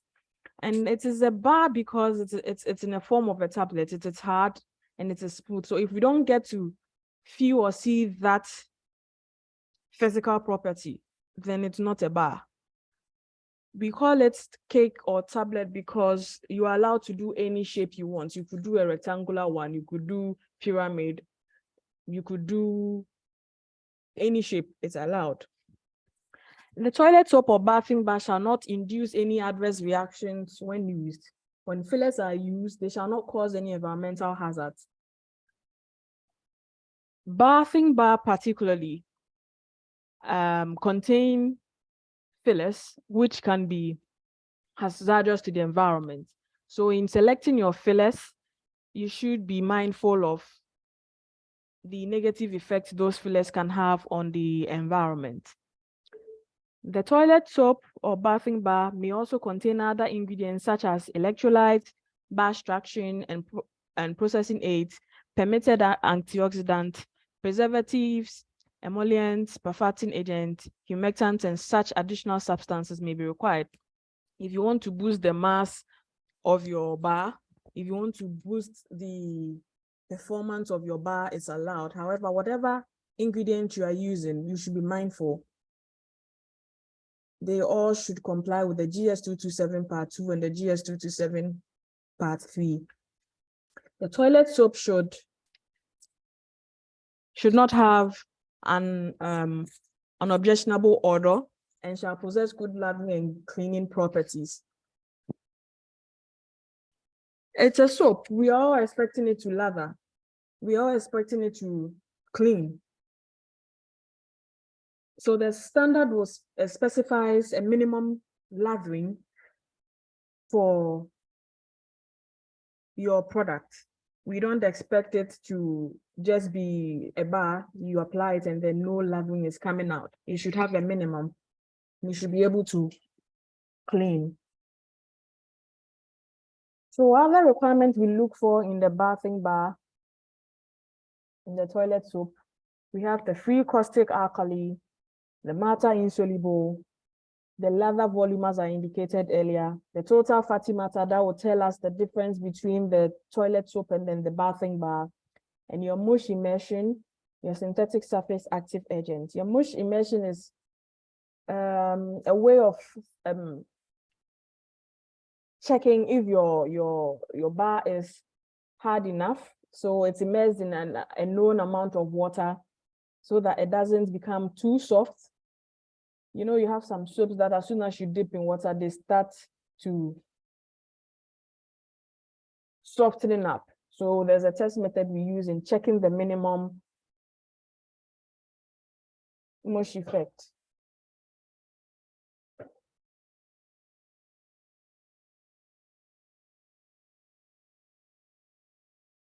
The next product we'll talk about is the 1320 specification for hair and body oils.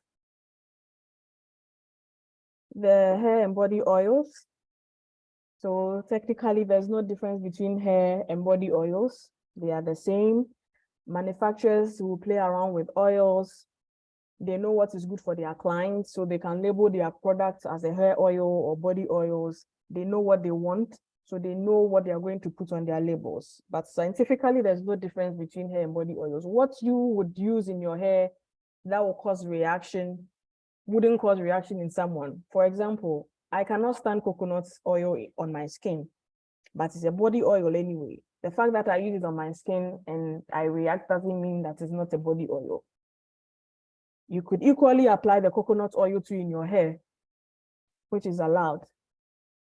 However, if you claim that your oil is used for body and you have people reacting to it and they are complaining, you should be able to check your ingredients well and to know why people are reacting to the oil. You know your target, you know what you want to produce for your clients. So you need to listen to your clients, get feedbacks on how they react. You might be lucky that you label your products hair and body oils and they can use it for both. If you are not lucky, you will label it body oil and it doesn't work at all because your client base or their skin needs are different from that of manufacturer B. So this standard talks about hair and body oils, but hair and body oils that have therapeutic claims are not covered by this standard. So if you have a body oil or hair oil and then you claim it cures dandruff, that's a therapeutic claim. It's not covered here. This hair and body oil is just oils that are applied on the skin with no medicinal claim or therapeutic claim. So the hair and body oils do not contain water. So what we basically look at is the acid value, the peroxide value, the rancidity, and the moisture content. They are oils, so that we do not expect to have water or moisture in there. So there's a minimum allowable moisture content. We check the rancidity, we check the peroxide, we check the acid value of your oils. These requirements cannot be done in your factory, so we always encourage manufacturers to subject their test to lab analysis. You can just walk into Ghana Standards Authority and just do some quality analysis without going through the certification process. Just walk in and then request some tests done on your product. You can choose to just go strictly according to what is in the standard or select some of the parameters in there you need to check. You don't need to go through everything if you're able to do some of the tests yourself. Thank you very much. Mr. Charles, I'm ready for questions. Thank you very much for that nice presentation, Asantwa. So Asantwa says she's ready for questions. So now our claims and all that we talk of, Asantwa is here to take it. So please, not in any particular order. If I see your hand, I would call you. So Franca, you can please stop sharing. Thank you very much. Hey, Asantwa.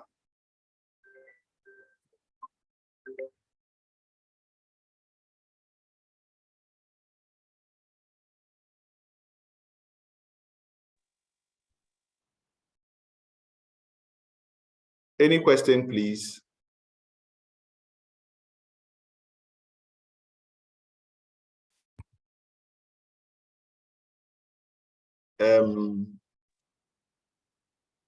My hand is up. Yes, Party Dr. Opom. From Priscilla, kindly stop sharing so that I can see my screen when people lift their hands, please. Okay. I actually asked, okay, thank you very much. Yes, Doc, please go ahead. Okay, I asked the question about, I typed it in.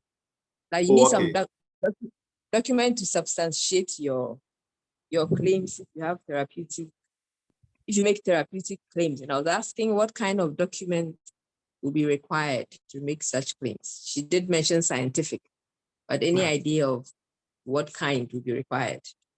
All right, so thank you. So that's the first question. Ofebia.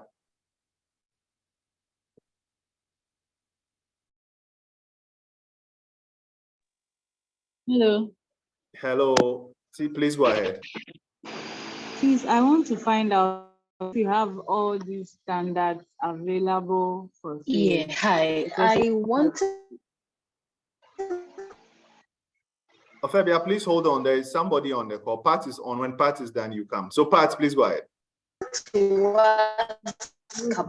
if you have all these standards available, because normally when we come, we only get the one for shea butter, vegetable. I wanted to ask.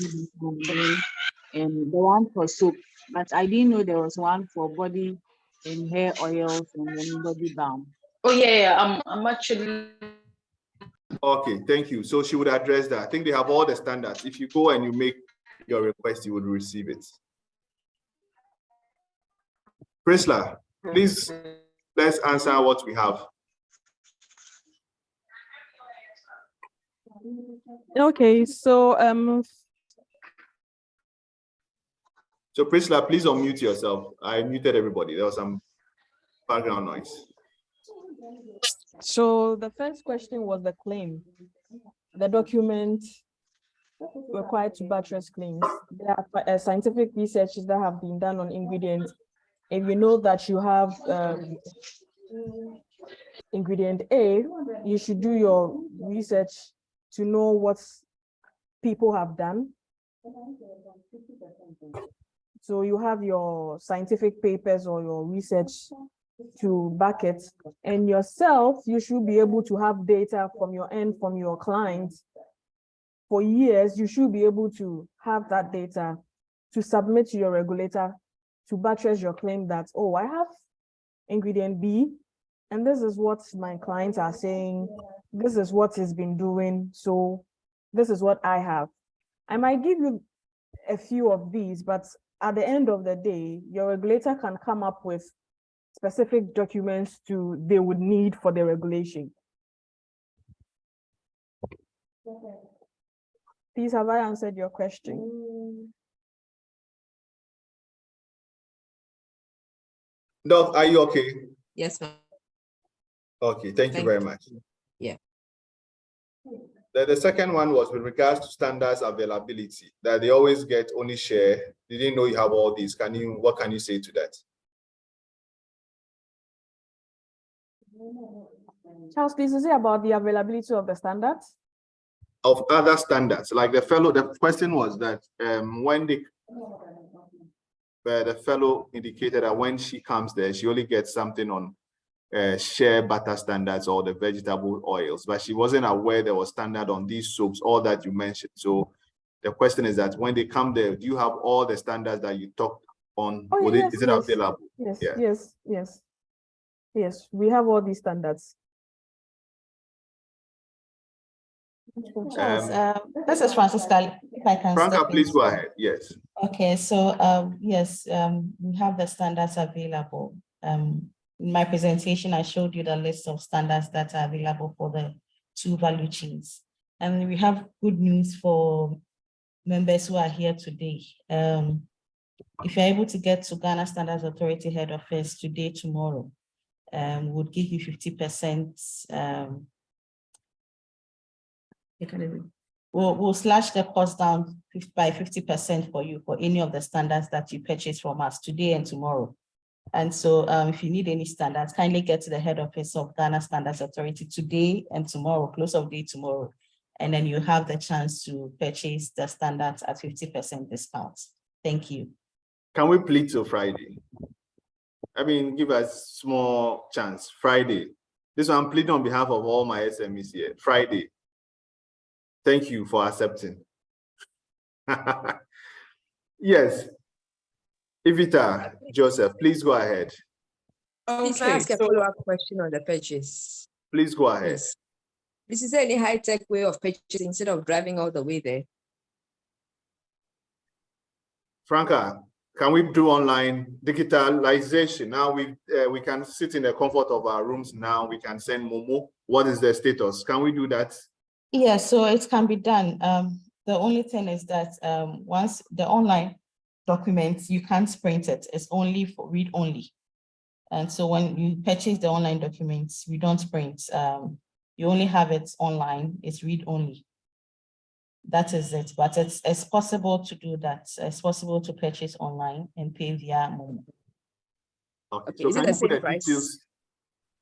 Yes, it is the same price. We'll get the details for you.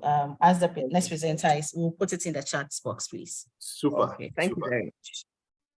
Thank you, Doc, for bringing us that direction. So yes, so Franca would update us in the chat box with the details on how to make payment and then get it sent to you.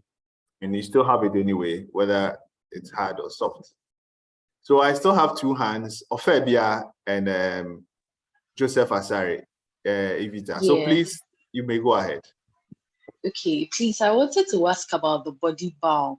I currently have a body balm with me now, and it's oil-based, or it's basically an oil, but oil-based balm. I don't know, balms are oil, so, but then it has hyaluronic acid in addition, like a little bit of hydration, you know.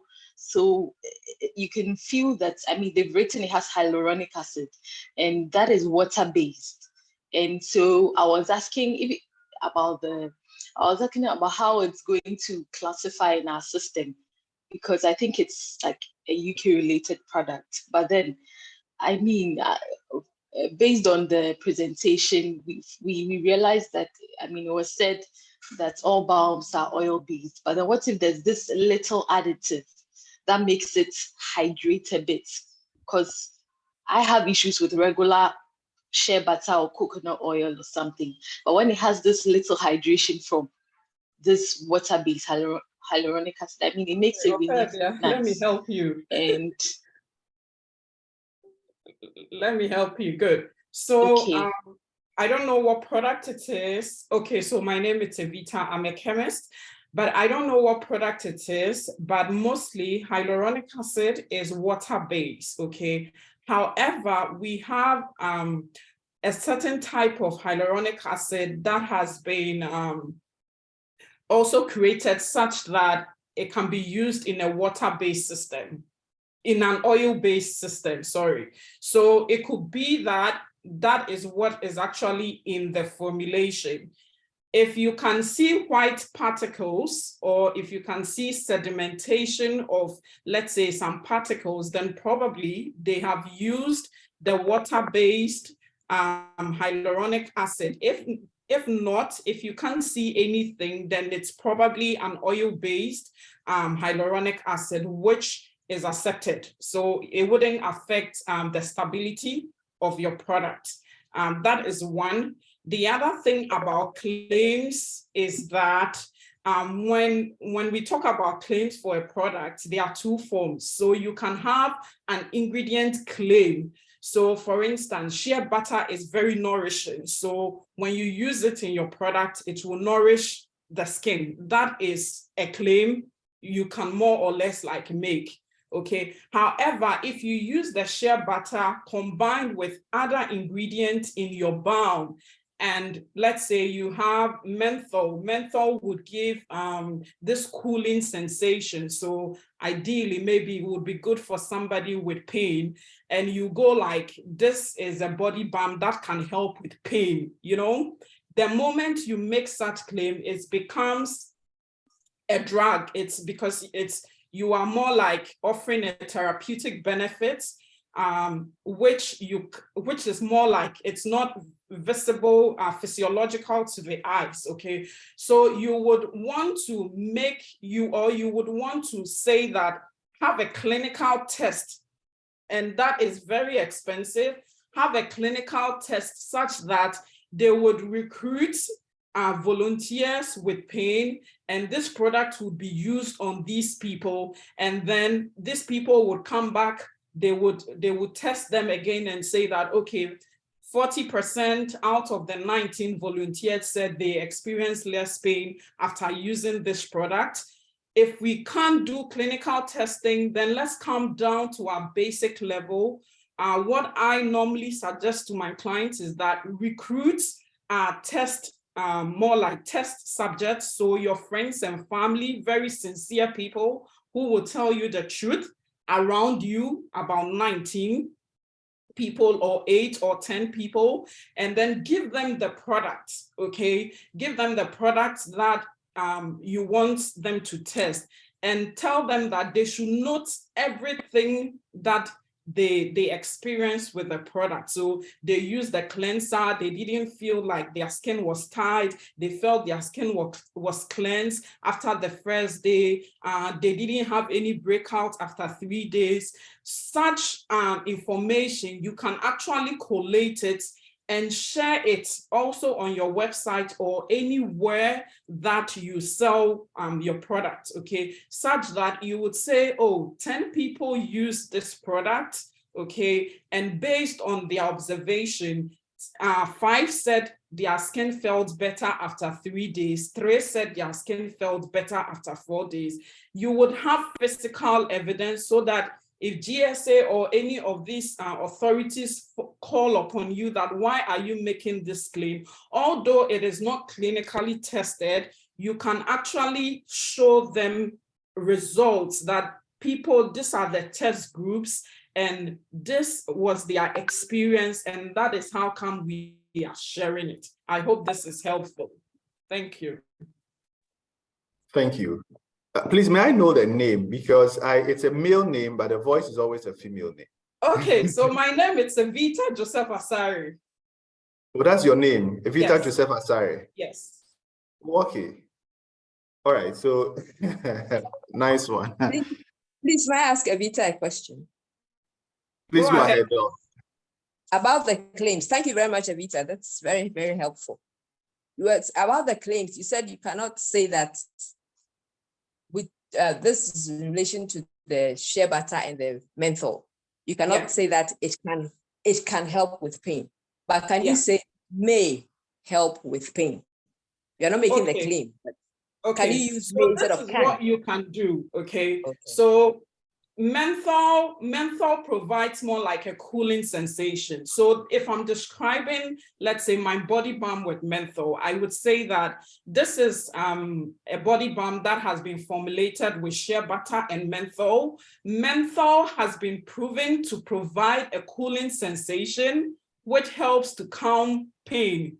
You see, I have highlighted the importance and the benefit of menthol, but I am not telling you that my product is going to do that for you. I am telling you that my product contains menthol, and menthol can do this. So if you read in between the lines, I am telling you that it can do that, but because I don't have the clinical test to back what I'm saying, I don't want to boldly come out to say that my product is going to help to calm down pain, but I'm telling you that it contains an ingredient that helps to calm down pain.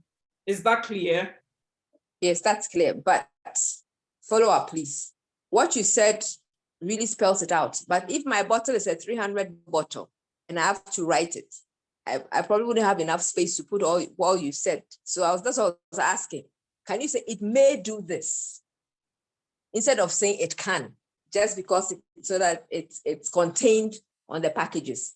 If I'm writing on the website or I'm writing on a blog, I'm writing in a WhatsApp, I can explain it that way. But if I have to put it on the product, can the word may cover the fact that you're not making a claim, but it may happen with you, or it happens with some and not others? Okay, I think that one DSA would have to help, because if you're looking at a bottle normally, and the bottle is very small, there are very important details that need to be on. Okay, and so I think that for that, I will leave that to GSA. Okay, thank you very much. It's very helpful. Thank you. Thank you, Evita, for this session. Thank you. We're sharing knowledge here. Thank you. So Franca and then Priscilla, can you help us on this subject before we move to the next session? Okay, all right, Charles. If I got you right, they want to find out the labeling of small containers. Exactly. And then the claims also, in terms of the claims that Evita explained and what Dr. Delores also asked. Okay, so for the labeling, there is a standard on labeling requirement. That's GSISO 22715. It actually spells out how you should label a small container. So if I would have to look at the standard and then look at the specific requirements in there, because I know that you don't have to put everything on such a small container. You could have that small container in a box with the leaflets, which contains all the information you need on the leaflet, but not on the container. Are we clear? We are. No, I think that the question was more on the claim. Even if it's in the box and I put the claim, then it's not what I'm supposed to do. So the question is more on the claim. What can I claim? Can I use the word may?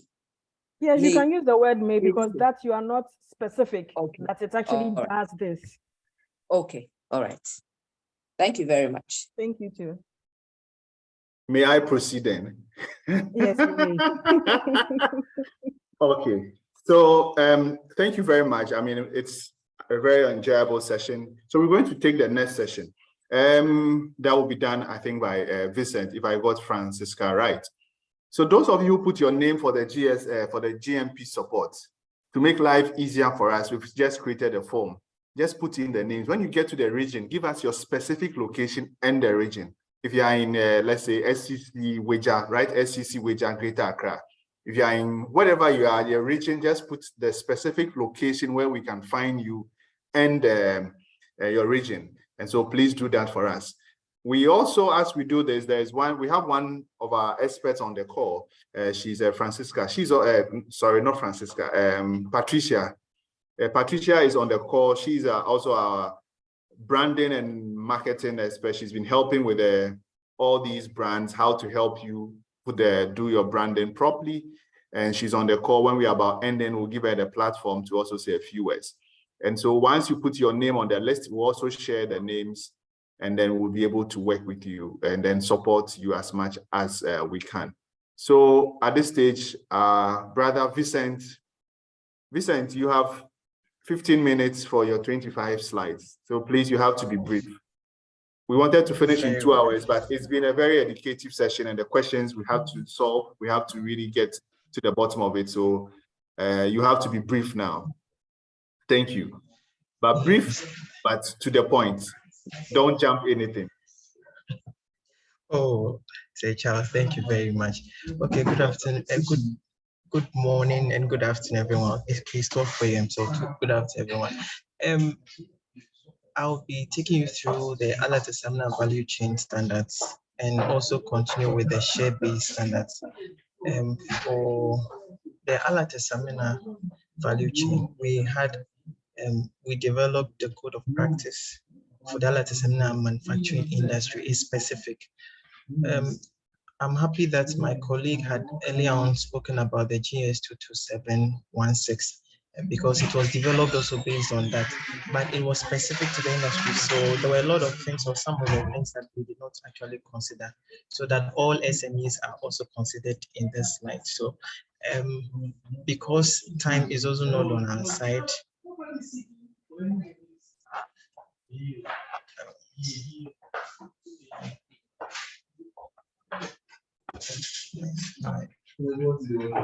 Okay. Please, those of you talking, kindly mute. I don't know what has happened to my settings. I've just lost that, but I'm trying to work on it. So please, Vincent, go ahead. Yes, thank you. So the personnel, my colleague spoke about it, the responsibility of your personnel. You need to tell whoever you are working with, if it's yourself, what your position and what you need to do. I know every manufacturer actually knows what he has to do. And if you are working with people, you need to let them know what they have to do. If you have also employed some people, we also advise that all recruited personnel ought to go through orientation or go through a particular form of training on what you are doing to equip them with the requisite knowledge they need for the work. Don't assume that because a person is experienced in that field, so there is no need for training. Do well and do that for the person. There is also personal hygiene and health, wherein my colleague spoke about it. There is no eating, there is no drinking. All the places of production, right from the start to the finish, make sure that personal hygiene is observed. Hand washing, when there are lesions also on the hands of people or even on their bodies, we must make sure that such people do not get in contact with the product so that we will not compromise what they are producing. Visitors and untrained personnel. So sometimes it is advised that your production point, you will not bring in untrained personnel. However, if it's unavoidable,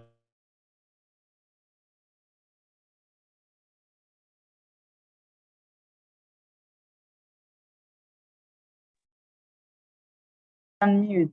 Sorry. Please unmute.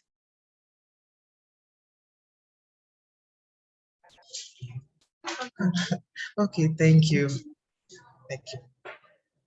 So if visitors come to your premises and sometimes you cannot avoid them from visiting your production facilities, you have to make sure that you educate them on personal hygiene, the things they need to put on. If the person does not agree to it, I think that is the decision of you, the employer, to decide whether you take the person to, because anything the person might do can affect your product at the long run. In this standard too, it considers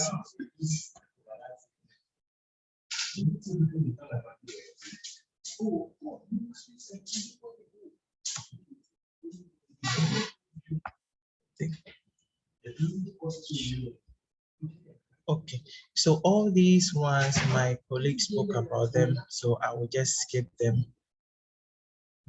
And these are also things that you need to do. The calibration I had is saying, the things that you use also in your production, you must make sure that you calibrate them for you to dispense what is right onto the market.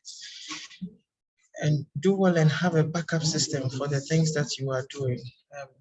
I think for most of the SMEs, we asked them and some of them were not having backup. It's very important that for the things you are doing, aside documentation, have a backup system so that in case of any loss of data or any information, you can always go back to visit your backups. Now, the raw and packaging materials, how you will store them, the quality of water that you need to use also in your production. The fact that you are producing Alata Samina does not mean that you should just use any water. It is important that you get a clean water, and we'll even show you the pH of the water you need to have in order to. Now, in this same standard, it has a general manufacturing procedure, and you can see this is the general manufacturing procedure for the production of Alata Samina. So at least everyone who picks that document with even fair knowledge or layman's knowledge, you can try and do something and produce Alata Samina. Your finished product, the standard tells you how you should also store them. So in safe place where you will dispense or discharge your waste, it's also very important. You just don't put your waste anywhere. So the standard also describes it. Or complaints and recourse, my colleague also did justice to it. Then documentation. We advise all SMEs that do well and also document your proceedings, your procedures, your things that you do. Make sure you put them on paper or on computers, anywhere you need to document your things.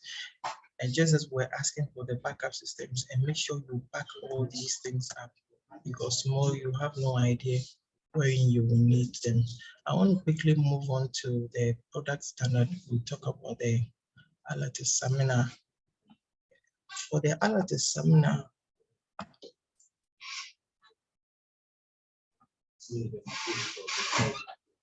I want to make a disclaimer here that some pictures that you are going to see, please, I am not promoting anyone's product.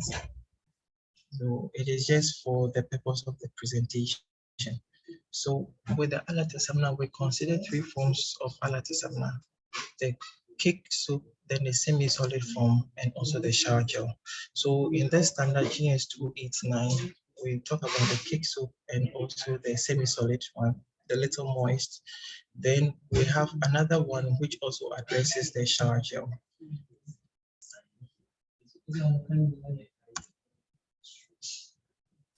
So there's the presentation. So this is the African black soap, because black soap can also mean something else in somebody's country.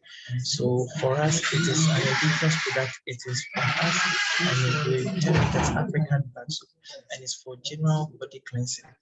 And this standard actually talks about African black soap that is made. Can you speak up a bit? We are losing you. It's not consistent. So sorry. Okay. Yeah. Is it okay now? Hello? Hello? Yeah, is it much better? It's okay, a bit soft. If you can speak up louder, check your mics and then we can move on. Thank you. Thank you. Okay. So this Alata Samina standard normally talks about Alata Samina that is made or is sourced from plant materials. The reason being that we know that there are a lot of Alata Samina products on the market and they are not sourced from plant materials. What about the plant materials or plant origin? We are talking about those who are using the cocoa pod, plantain peels, or moringa, from whichever plant source that you are using. That is what the standard actually addresses. But for those who are using any other means other than the plant source, there is also another standard on soaps that can also address your issue. So this one is for those who are using the Alata Samina that was sourced from plant materials. So there are some definitions in the standard. So the forms, as I spoke about, this standard addresses the solid or the cake and also the semi-solid. Now for the requirement, you must comply with the code of practice that is also made specifically for the Alata Samina manufacturing industry, that is GS 1324. Now your Vincent, formulations, Vincent, yes, sir. looks like the Yes, sir. background noise is coming from your end. I don't know where you are, so please, if you can check your environment, should give us some few minutes of peaceful environment. It makes listening to you a bit difficult. Sorry, sir. Yes. Sorry, sir. And opening up doors and closing, please. All right, let's continue. Okay. So we are saying that the Alata Samina should also not have any odor and should lather well.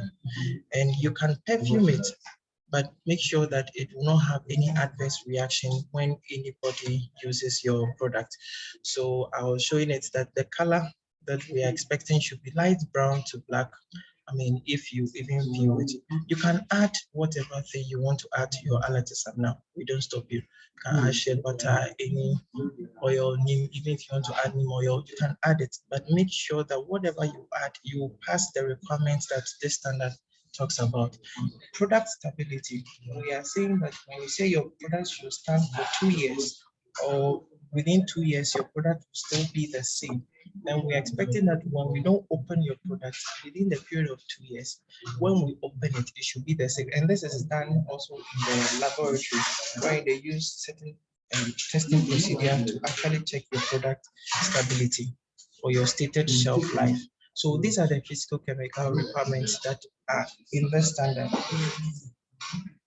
So we check your TFM, unintended heavy metals. So there are some heavy metals, actually sometimes they can test because of maybe the source of the soap or the Alata Samina, so lead, arsenic, mercury. These are poisonous metals that we check for them. There's a limit, but remember it's in the standard you can get it. The pH of your Alata Samina should be within 6 to 10. I mean, from a slightly acidic medium to a basic medium. Vincent, please unmute yourself.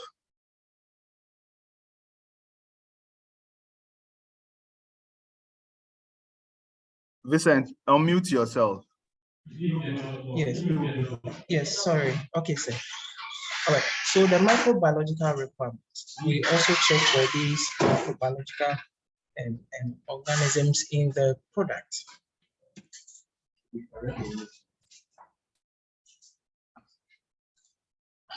The packaging.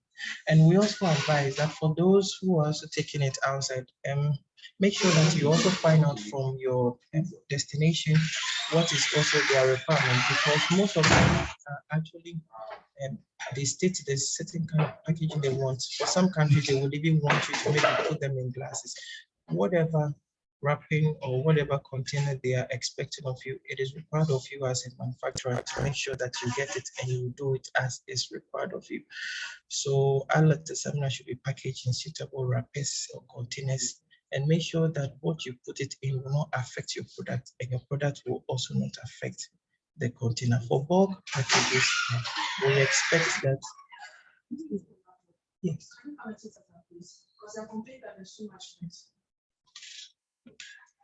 Okay, please. Okay.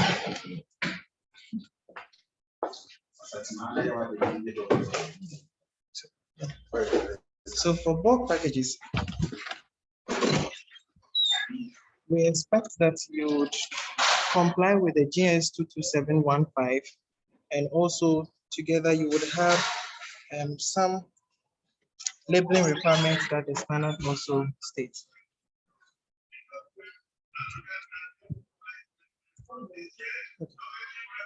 So the sampling and testing is actually done by us. So we leave that one because we do it according to the GS ISO 2859.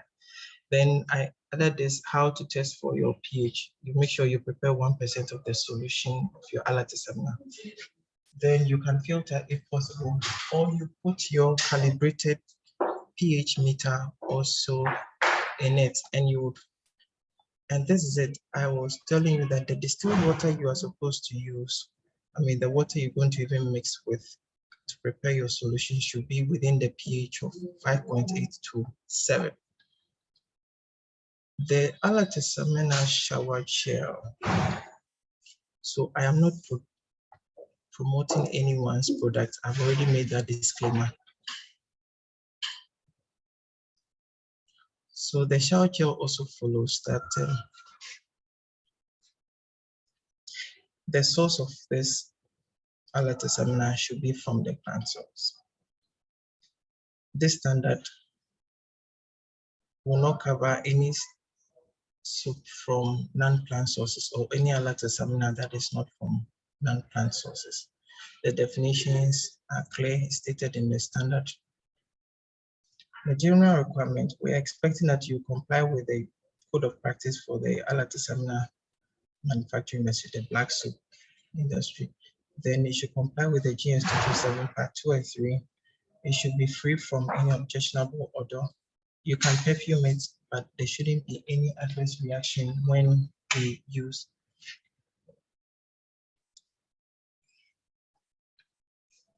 Thank you. So the Alata Samina shower gel will also be a light brown to black, as I said in the cake standard. And any additives you can add, your shea butter, oil, whatever you want to add, but still pass the requirements that is stated. Your product stability, whatever you have said that the product should be able to stand within a period, when we test it, it should pass. This is the physical chemical requirement for the Alata Samina shower gel or bath gel. You can see that we check for your unintended heavy metals, the ladder volume, the grades, the abrasives, your pH will fall within 5 to 10. We'll give you this allowable space so that all the shower gels should be able to at least pass this minimum requirement.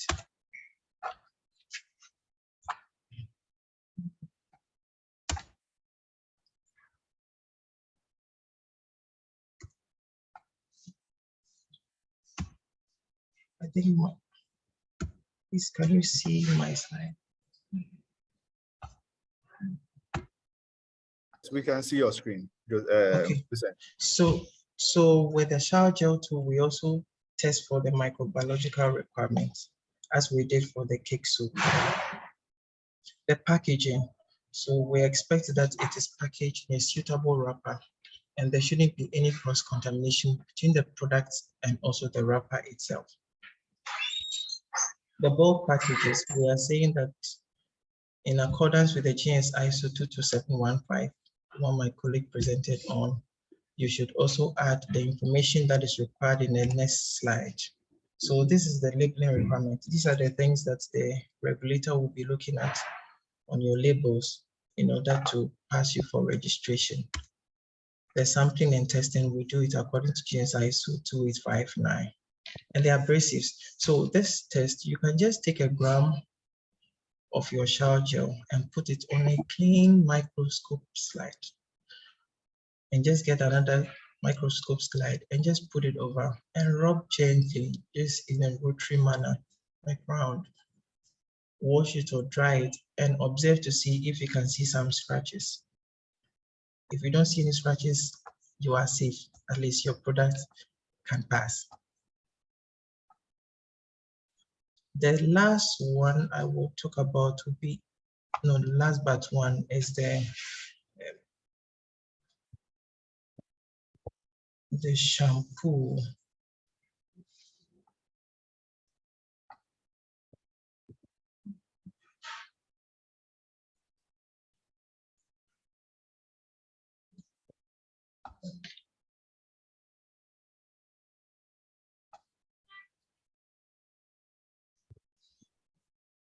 Please hold on a minute.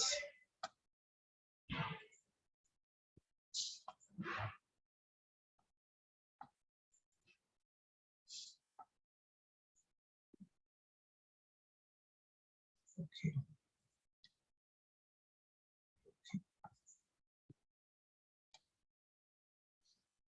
Okay.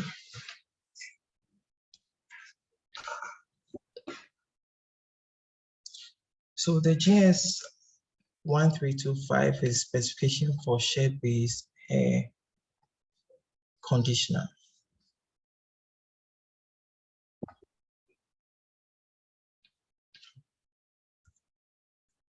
So that is the outline for that presentation. So this standard looks at the test methods, the sampling for shea-based hair conditioner. In this standard, it considers all these types of hair conditioner. We have the hair conditioners, we have the special purpose anti-dandruff, delousing hair conditioners, the rinse off, the leave-in hair conditioners, and it gives you the general requirement that it should comply with the code of practice for the cosmetic industry. That's the GS ISO 22716, which was presented earlier. And you must also conform to the GS 227 Part 2 and 3.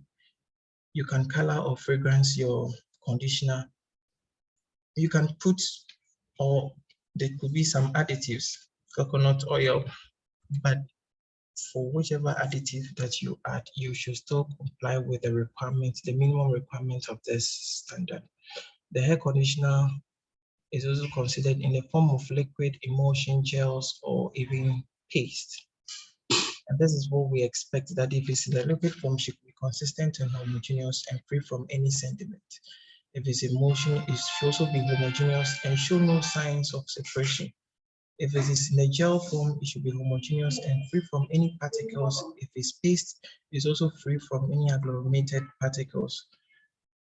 There shouldn't be any irritation or discomfort during the usage of your product.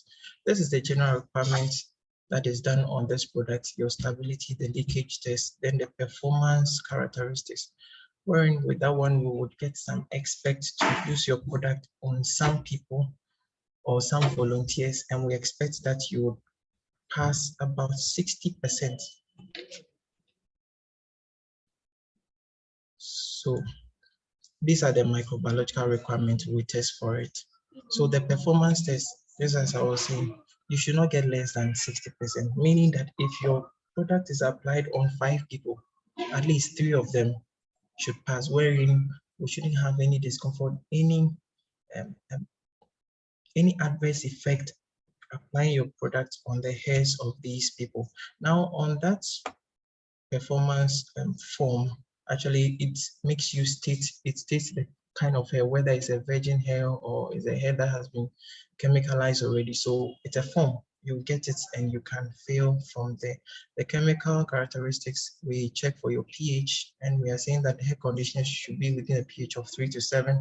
The rancidity, you should pass that test. The metallic contaminant, we check for all that. Your packaging, just as we have done for the previous one, it is same for also this hair conditioner. And these are the labeling requirements that is expected of you. This is what the regulator would also be looking at.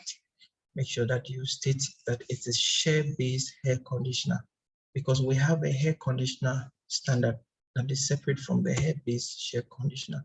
The sampling and test is by the expert GSA. So let's get that. So the pH, how you can check your pH, I just added them. So this is the form, the performance characteristics form.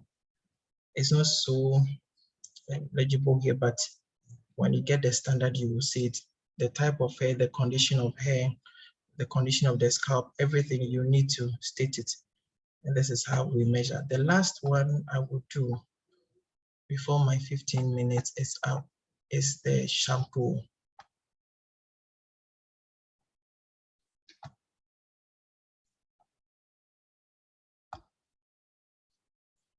Now, GS 1326 is specification for shea-based hair shampoo. So it follows the same format that this standard is specifically for shea-based hair shampoo. It does not apply to detergents, paste, powder, or bar shampoos. It has its definitions, the general requirements. This standard also considers shampoos in the form of liquid, the emulsion or paints, and colored or perfumed. So we are saying that it should conform with the code of practice for the cosmetic industry, GS ISO 22716. Then 227 GS 227 part 2 and 3. You should also make sure that you do not add certain restricted chemicals or prohibited chemicals and certain restricted chemicals to you also put them in the same limit. And the odor should also be pleasant. And we'll be able to also remove any common dirt. Now in this shampoo, we looked at the baby shampoo. It should be mild because the preparation of the baby shampoo shouldn't be like that of the adult. So there's a requirement that gives certain limits to what you should achieve for your baby shampoo, for the neutralizing shampoo, and also for the normal shampoo addition. So these are some of the specific requirements that the standard also looks at: abrasive, the lather, the foam. If you claim some antibacterial activity, it can be tested for with an annex in Annex F. Then the total heavy metals too, we check for them. Then the performance characteristics, like the way we did for the hair conditioner, when we apply your product, it should also pass at least not less than 60%. This is, I just showed them some requirements that are in the standard with blank sum. So for the baby shampoo, you can see that the pH is within 5 to 7. But for the Shea-based shampoo, pH is from around 4.5 to 9, which is more basic. We check for the microbiological requirements as well, like we have done for the ones before. And we are saying that for shampoos that are also formulated to perform special functions, neutralizing, clarifying, chelating, you should satisfy those requirements. However, you should make sure that those claims actually mean or they perform the function for which you have actually stated. And they should also still conform with this standard requirement. Now, the shampoos can be packed in glass, in plastic, and wherever you're taking it to, just make sure you know what the packaging material is, so that as a manufacturer, you do not lose. If they are expecting you to put it in a glass, don't put it in a plastic and your product will be rejected. The bulk packages, we are saying that in accordance with the GS ISO 22715, add to it the quantity and also this labeling requirements that the regulator would also be looking out for. Then do not put things like non-toxic or non-poisonous. It may suggest that it's suitable for oral consumption. We do not expect you to put these products there. Now, either this for determination of the foam volume, we do it in the lab. There's no time to describe it. And also for the pH. This is the performance characteristics. It looks just like the one for the hair conditioner. I am Jan, and I'm in for questions if there is any. I've done my 15 minutes. Thank you.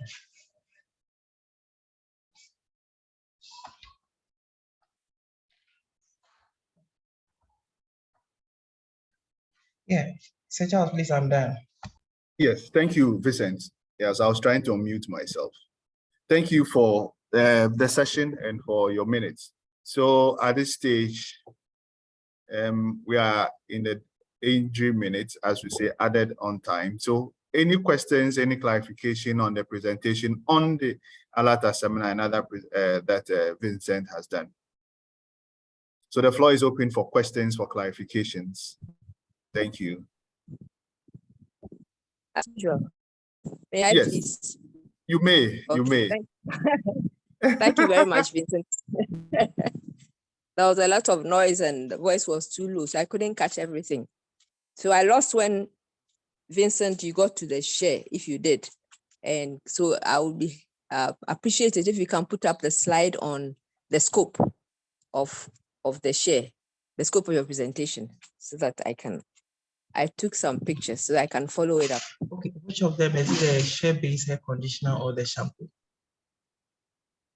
Oh, I saw you had a scope sheet and then you just flipped through it. So Yes, I don't know did for two. I didn't catch everything. Yes, Doc, I did Oh, for okay. two. There is a hair conditioner, shea-based hair conditioner, and shea-based shampoo. So Oh, let okay. me. Anyone? Okay. Or you can just put them up. Thank you. Thank you, Charles. Thank you, Doc. Thank you. Enam Cosmetics. Enam, please go ahead.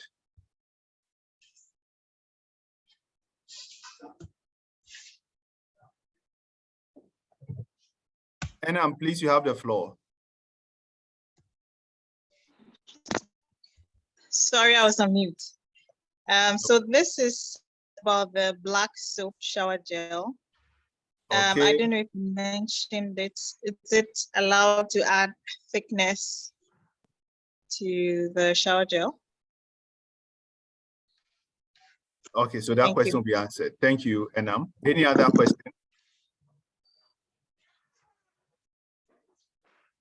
Okay, so whilst we wait for the others, Vincent, is it possible? Is it allowed to add a thickness? Again, I think it's the outline I was looking for. Thank you. Do you add thickness to shower gel? Do you add thickness to shower? Yes, you can add a thickener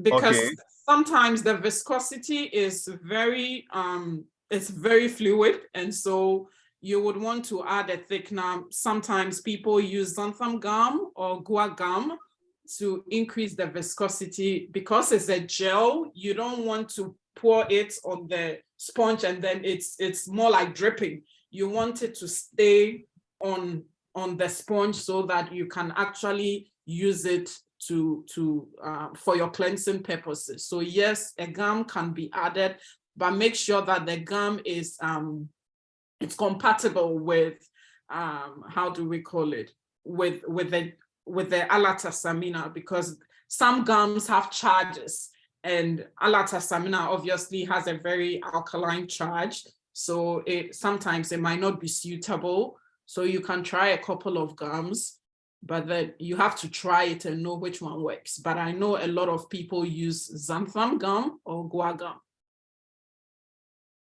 Thank you. Yes, thank you very much. Thickness can be used, but it should also conform with the GS 227 Part 2 and Part 3. So you can get those standards, and it specifies how you would add some of these thickness and chemicals to the products so that you could pass the requirement also in the standard. Thank you. Okay, thank you. Any more questions? Any clarification? Hello, Uncle Charles. Yes, Jemima. Yes, I wanted to ask something, because with Alata Samina, the way it is being done, the kind of fire they use and the smoke that comes of it. Yes. How would we be able to, because some of the specifications that they are given, how would you be able to determine all these things with the fire they use, the smoke that comes out of it? All right. Uh-huh. I won't attempt to answer it for them. GSA, Vincent and the team, and Auntie Evita has also been doing justice to the question. So the floor is open. Please tell us how you will determine that. No, so with the requirements that we stated, we're not talking about how we look at the fire or the preparation of your Vincent, speak up a bit for us, please. Okay, so the standard is talking about what you are using to do your product or your final product, to arrive at your final product. So the source should be from plant source. With the fire, the burning and all that, we will not go into it. The thing is, we expect your raw material to be from the plant source, Then when you use the raw material, you should arrive at certain limits that the standard is saying, because these limits have been set based on scientific research and evidence. So that is what I can say regarding this question that the participant was asking. Vincent, to help us, yes. I mean, our SMEs, we sometimes we want to see some of the things when we don't go and get confused. You have the standard, right? You have the specifications. Yes, yes, please. You showed it. You showed it. Yes, yes, I just so showed. kindly put that slide on and explain with that. It makes life easier for us.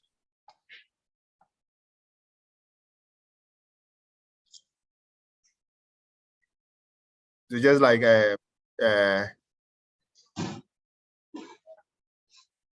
yeah, so just that slide, and then you pick two specifications and then just speak to it. It makes it stick more practically for us. Okay. Yes, we know. Yes, somebody will prepare the Alata seminar. We'll take the potash. We'll do all the burning stuff somewhere. We buy that product, and that product becomes my raw material to produce the Alata Samina gel. So now, what do I do? So it's not about the burning. The burning is an input into a raw material, and that raw material now becomes my that end product of that process becomes my raw material to start another set of value addition. And so how does my specification come up at this stage? So I think that is where we want to situate the question. Okay. So I'm trying to project it, please. Yes, please. We've done 2.5 hours. The fact that over 80 people have subscribed and we still have 72 people currently on. I mean, the number, it's wonderful. It tells us that the importance everybody on the call attaches to this particular webinar.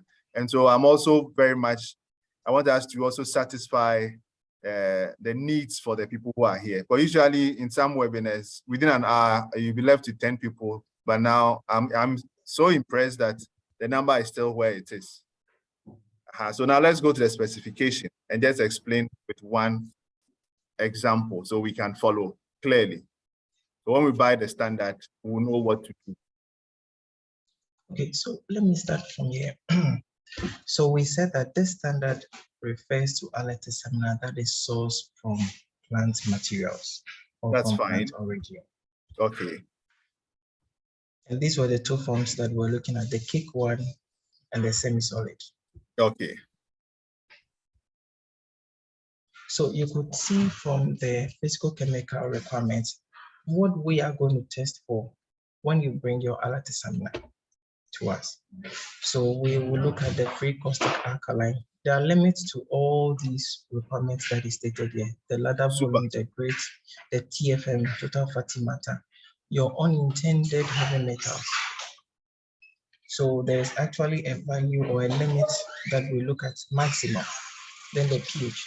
So for example, if you bring your product to us and want to test your pH for the cake and semi-solid, we just take a gram of it. Or we would even measure we'll do 1% solution. And that is just taking maybe a gram in 100 ml. Then you will mix it. If you need to sieve, you will sieve. If you need to leave it the way it's supposed to be, you just leave it to be. Then we put our calibrated pH meter inside to test if the pH of the cake soup, the cake Alata Samina that you brought or the semi-solid form is within 6 to 10. If it is so, you are okay, you are good to go. If your ladder volume, when checked for, it passes 200 centimeter cube, it is okay, it can ladder. Your TFM, it has its limit. We are saying great, it should be absent. So these are some of the things when you bring the product and we are testing, we just make sure that the limits that have been stated here, because these limits are done based on scientific evidences and long years of researches and testing done by these research institutions, including GSA. So we know that this is the limit we're expecting that at least your cake soup should fall within. Likewise, the shower gel and all other products that we spoke about. So it's not actually about the smoke and this thing. When you bring your product, exactly. check all this. Exactly. So you see, when you do this, it makes life easier for us and we can relate. So now let me help you and then also help us as SMEs. How difficult is it or to pass this criteria, this physiochemical requirements? How is it going from samples you've received so far? Can you give us assurance that when we bring our products, we are passing or people are failing? Percentage, 1 out of or 90 out of 10?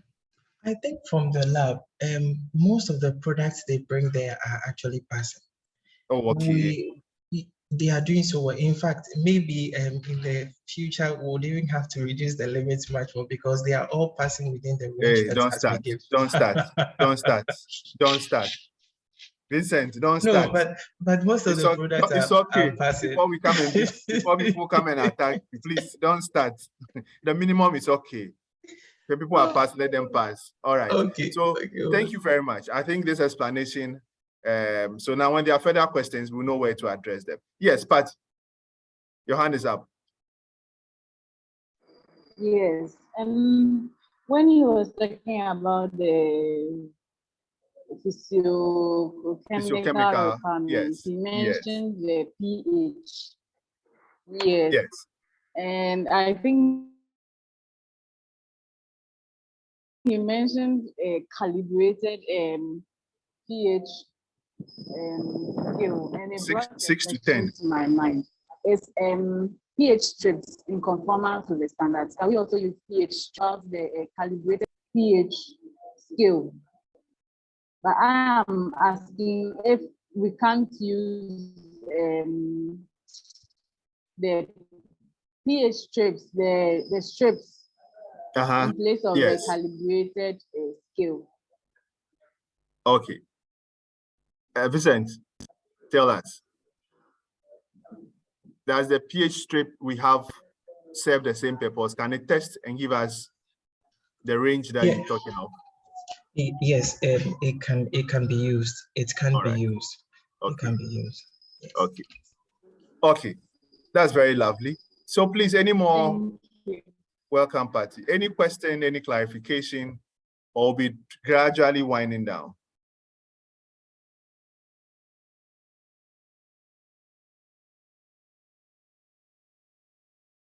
Vincent, may I request that you drop your, yes, thank you. Today, the keyword from here is may. I mean, you may do it, so. Okay, sir. All right. May I ask whether there are other bordering questions or any other contributions to our colleagues from Standards Directorate of GSA? So if there isn't any question. Hello. Yes, Doc. Hello. Yes, Doc. After Doc party, and then I come back. Yes, Doc. Okay. So please, I'm following up on the online purchase of the standards, the details. If all right. Set up. Francisca, we are about wrapping up. So kindly drop the details in the chat for us, please. Okay, thank you very much. I believe Asantua typed it in. The email address is tcs at gsa.gov.gh. Okay, I'm doing that. So once you send an email to that particular email, you would be responded to. In the meantime, if you would also want to contact us, we are putting our phone numbers in. Kindly contact us and we'll support you with any issue that you would have or for any further explanation. Thank you, Francisca. So Francisca is putting the email. I'm watching, it hasn't popped up yet. So the email will pop up. We send an email, we get the directives as to how to make payment, and then we get our standard. And Francisca has given us an open window. So we have the opportunity to, we have the opportunity. I pleaded with her. She said today and tomorrow, but I think she didn't complain when I asked that we move to Friday. Francisca, please give us up to Friday. We'll come and then we'll buy the standard. So when you go, you make reference to this webinar, and then you have contact is popping up, either Francisca, Asantua Prisla, or Vincent Arthur, and then they will help you, and then you get your standard at a rebate, 50%. That's good. In these times, a rebate is always welcome. Patty, please go ahead and then Okay, I asked a question on thermal stability test for shea butter. okay. If we have to perform a thermal stability test on shea butter.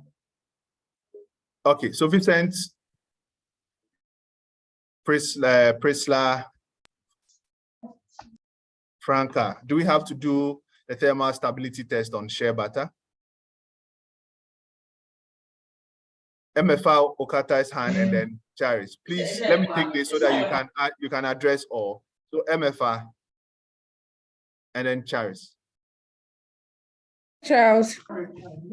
Okay, thank you very much. So, Charles, for the unrefined shea butter, it's not a requirement to test for thermal stability. These requirements are found in the products or derivatives, derivative products that are produced out of shea butter. But for shea butter itself, it's not a requirement to run thermal stability. Okay, unrefined, there's no need, but once you use it for, if I use it in my cream or something, then I have to do it, right? Claire.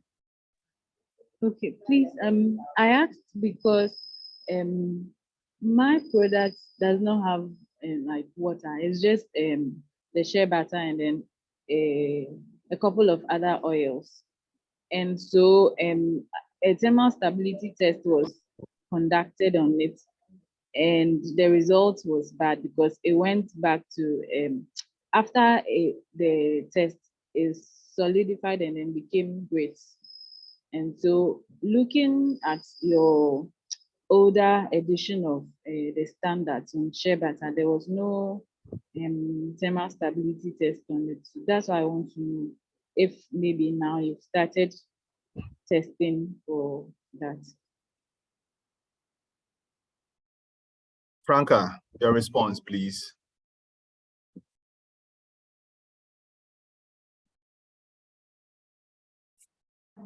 Okay, so as I explained earlier, for the shea butter, for the unrefined, for the body balm, it's not one of the requirements. It's actually for, I think, the body lotions and then some other products.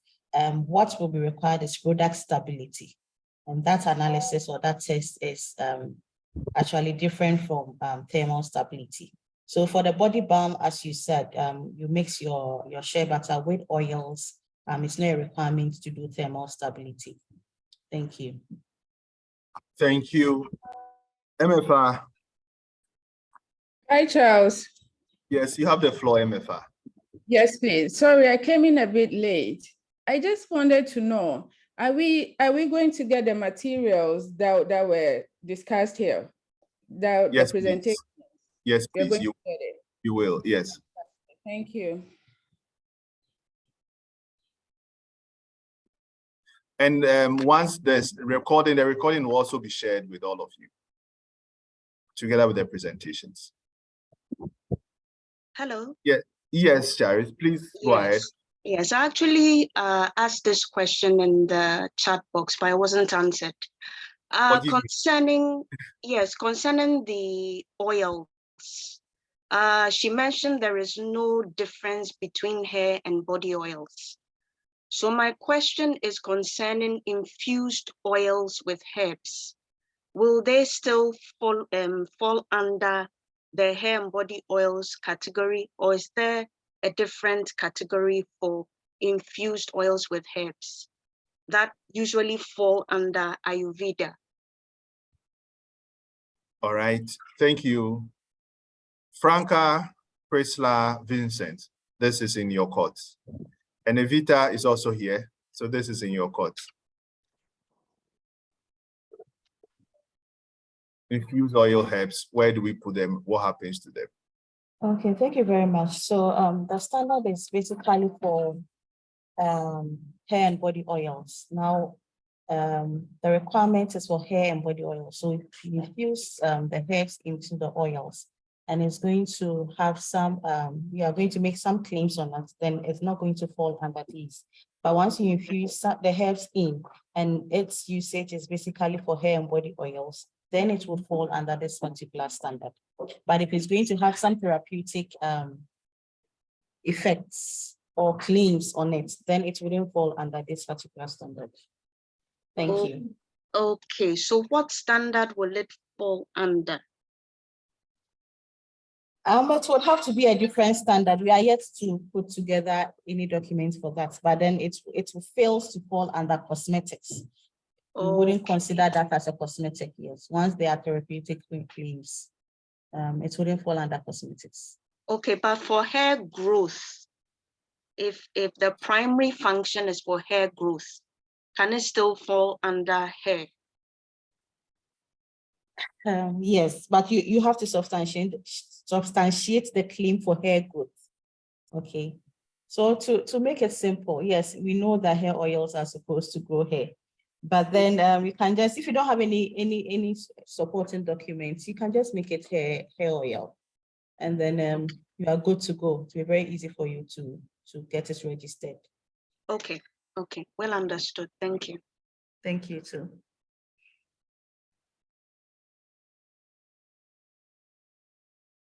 That's well understood. I like that. So if we may proceed. So those of you, I still see people putting their names there. It's nice, but we changed the format. Linda shared a form that you are supposed to put your details in. So please, Linda, kindly drop the form again. It's up there. Just scroll. It's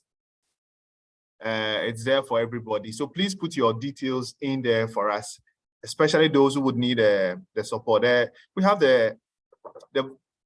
we'll call them the experts who would want to support, want to see the industry grow. WACOMP wants to deliberately help the cosmetic industry to grow. We want to set up champions. So please, if you need that, it's sometimes a bit expensive getting these experts, but we are funding them. They would come and provide you with the support that you need. So please fill your details into the form. Linda, please, yes, that's the form. Linda has put it there. So click on the form, fill, and I say when you get to the region, be specific. Give us your location and your region. If you are in Tema, Sakumono. If you write Tema, Tema is big. So Sakumono, if you give us your specific address, your phone number, all the details, we'll call you and then we can schedule these visits. One thing, it's not a warning. If I may just put a caution, we want people who are serious. Sometimes we have to, it's like you are begging people to support them. We will not beg to support you. We will not beg you to support you. If we schedule times, meetings with you, you would have to be there. The expert will come because you're not the only person. And so the times that will come and he will say, oh, he's not there. I'm going here today. Can you come tomorrow? No, today. Please. At this stage, we may not entertain such excuses. So if you are ready, once the contact is done, we'll move ahead. The train is moving very fast, so you have to catch the train. And so in a few 3 minutes, I would also tell you what WACOMP does. So WACOMP it's funded by the European Union. It's implemented